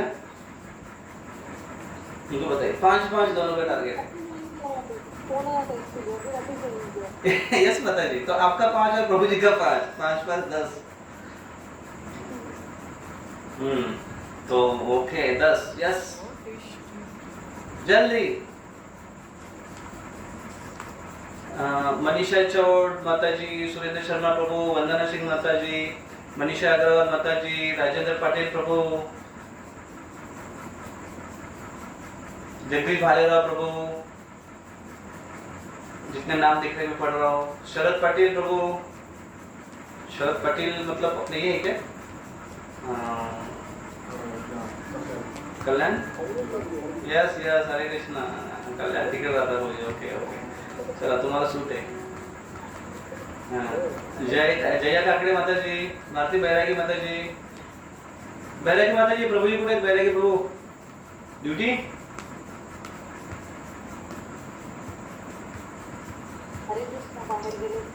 ओके, तर पटकन सांगून टाका मेंबरशिप।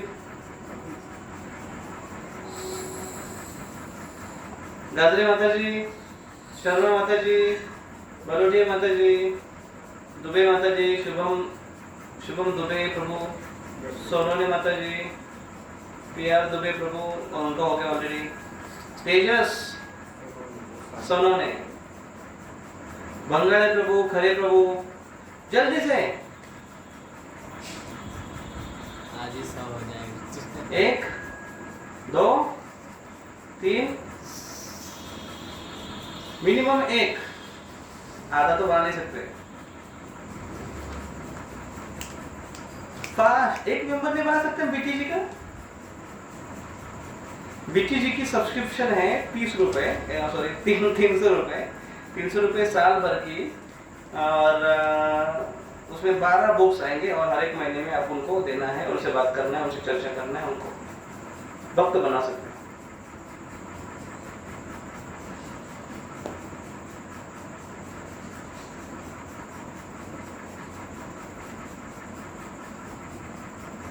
अब सब क्या सोच रहे हैं? प्रवचन खत्म नहीं होगा फिर? तो क्या अभी आप क्या बोलेंगे? हम तो लेफ्ट हो जाएंगे, उसमें क्या है? मंदिर में होता तो पकड़ के रख सकते थे, प्रसाद नहीं चालू होता था। और आपको क्या लगता है कि एक बार ऐसे हुआ था, एक बार ऐसी चर्चा हुई थी, बहुत बड़ी चर्चा हुई थी कि प्रभुपाद जी ने जो बीटीजी शुरू किया था, और अभी इतने सारे बुक्स आ गए ना, पहले इतने बुक्स नहीं थे, इतने सारे बुक्स आ गए अभी, और यूथ के लिए अलग अलग बुक्स, नए नए बुक्स आए हैं, और उसमें ना वैरायटीज बहुत है। मतलब डायरेक्ट प्रीचिंग नहीं, इनडायरेक्ट प्रीचिंग, वो लोग ज़्यादा समझते हैं, डायरेक्टली वो लोग भक्त नहीं बनना चाहते। तो ऐसे सारे बुक्स आए, तो काफ़ी संवाद हुआ ऐसे कि अभी बीटीजी की क्या ज़रूरत है, इतना सारा कुछ तो आ गया है, नया कुछ आपने की आवश्यकता है। तो फिर उस समय कुछ जो हमारे जीपीसीज और बड़े सीनियर वैष्णव है, उन्होंने बात बड़ी सीरियसली ले ली। वो कहते कि नहीं, प्रभुपाद जी ने जो चालू किया है बीटीजी, और खास करके उन्होंने इतनी मेहनत की है उसके लिए, वो फाउंडेशन है हमारे लिए, हमको उसको बंद कदापि करने की बात नहीं सोचनी चाहिए। प्रभुपाद का अगर हमको आश्रय और अगर हमें आशीर्वाद चाहिए, तो प्रभुपाद के बीटीजी को अगर हम एक भी अगर कम से कम डिस्ट्रीब्यूट करने की कोशिश करेंगे ना, मेंबरशिप करने की, प्रभुपाद जी की बहुत कृपा मिलेगी।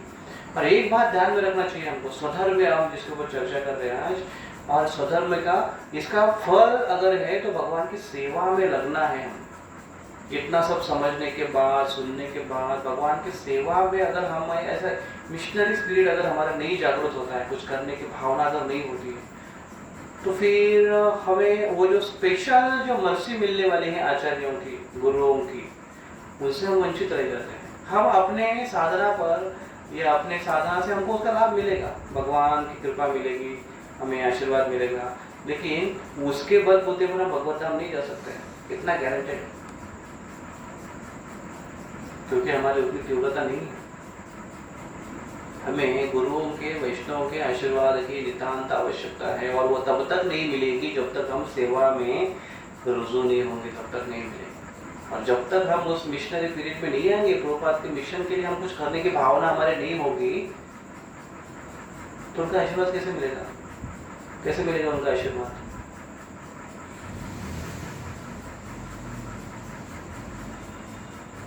तो एक नया आइडिया है अभी, ठीक है, अभी समय काफी होते जा रहे हैं, हम इसको बंद करेंगे। भगवद गीता अपना ISKCON Bhusawal congregation WhatsApp group पे आप कल या आज रात को मैसेज डाल के लिखिए, मैं सो एंड सो आज से और जन्माष्टमी तक मैं इतने इतने मेंबर बनाने का प्रयास करूँगा या करूँगी। बनाने की कसम खाता हूँ, ऐसा नहीं हम करेंगे, प्रयास करेंगे। ऐसा आप लिख के भेजिए कल व्हाट्सएप ग्रुप पर, और हम लोग चूज करेंगे और देखेंगे, बताएंगे, देखेंगे कि कितने भक्तों को कितना उत्साह है उनको, उनमें मिशनरी स्पिरिट कितना जागृत हो है सब करने के लिए। ये हम यस अगर जगह पे तालुका में वो घर से पहुंच सकता है क्या? अदर तालुका में पोस्टल एड्रेस में यस हो जाता है, लेकिन हम डायरेक्टली क्यों मंगाते हैं? क्योंकि कभी कभी पोस्ट में प्रॉब्लम आ जाता है, तो फिर वो गलत इंप्रेशन जाता है। तो क्या होता है, लोग फिर गाली देते हैं, लोग बोलते हैं कि अरे तुम लोग पैसा खाते हो, केवल हमारा बुक नहीं आता है, ऐसे बोलते हैं लोग। तो इसलिए मुझे कुछ लोग बोले थे ऐसे कि हमको बाय पोस्ट में, तो हम उनको एड्रेस दे देते हैं मंदिर का, चौपाटी का, और वो वहाँ पर कांटेक्ट कर हम अपनी उनको हम अपनी खुद जिम्मेदारी नहीं लेते कि हम आपको करा के देंगे। हम उनको एड्रेस देते हैं चौपाटी मंदिर का, और उनको बोलते हैं कि यहाँ पर सब्सक्रिप्शन करो और वो आपको मंदिर से डायरेक्ट भेजेंगे और ये उनका फ़ोन नंबर है, और अगर कुछ पोस्ट का प्रॉब्लम हुआ तो यहाँ पर कांटेक्ट कर सकते हैं। ऐसे उनको डायरेक्ट वहाँ से कनेक्ट कर देते हैं ताकि उनके मन में कुछ गलत फहमी ना आए।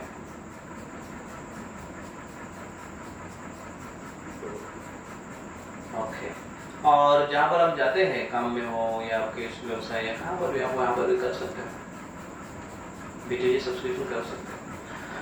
ठीक है, बहुत बहुत धन्यवाद। हरे कृष्णा। श्रील प्रभुपाद की जय। श्री श्री राधा मुरलीधर भगवान की जय। निताई गौरचंद्र भगवान की जय। इस्कॉन भुसावल कांग्रेगेशन भक्त वृंद की जय। हरे कृष्ण।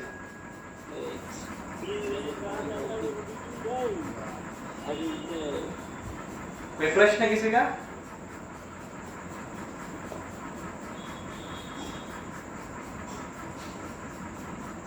हरे कृष्ण प्रभु। यस। लेट हो गया है इसलिए, लेकिन वो आज का जो श्लोक है इसमें जो हमारे नियत करने के अनुसार प्रभावी तो जैसे हमने कलयुग में तो हम अपने स्वभाव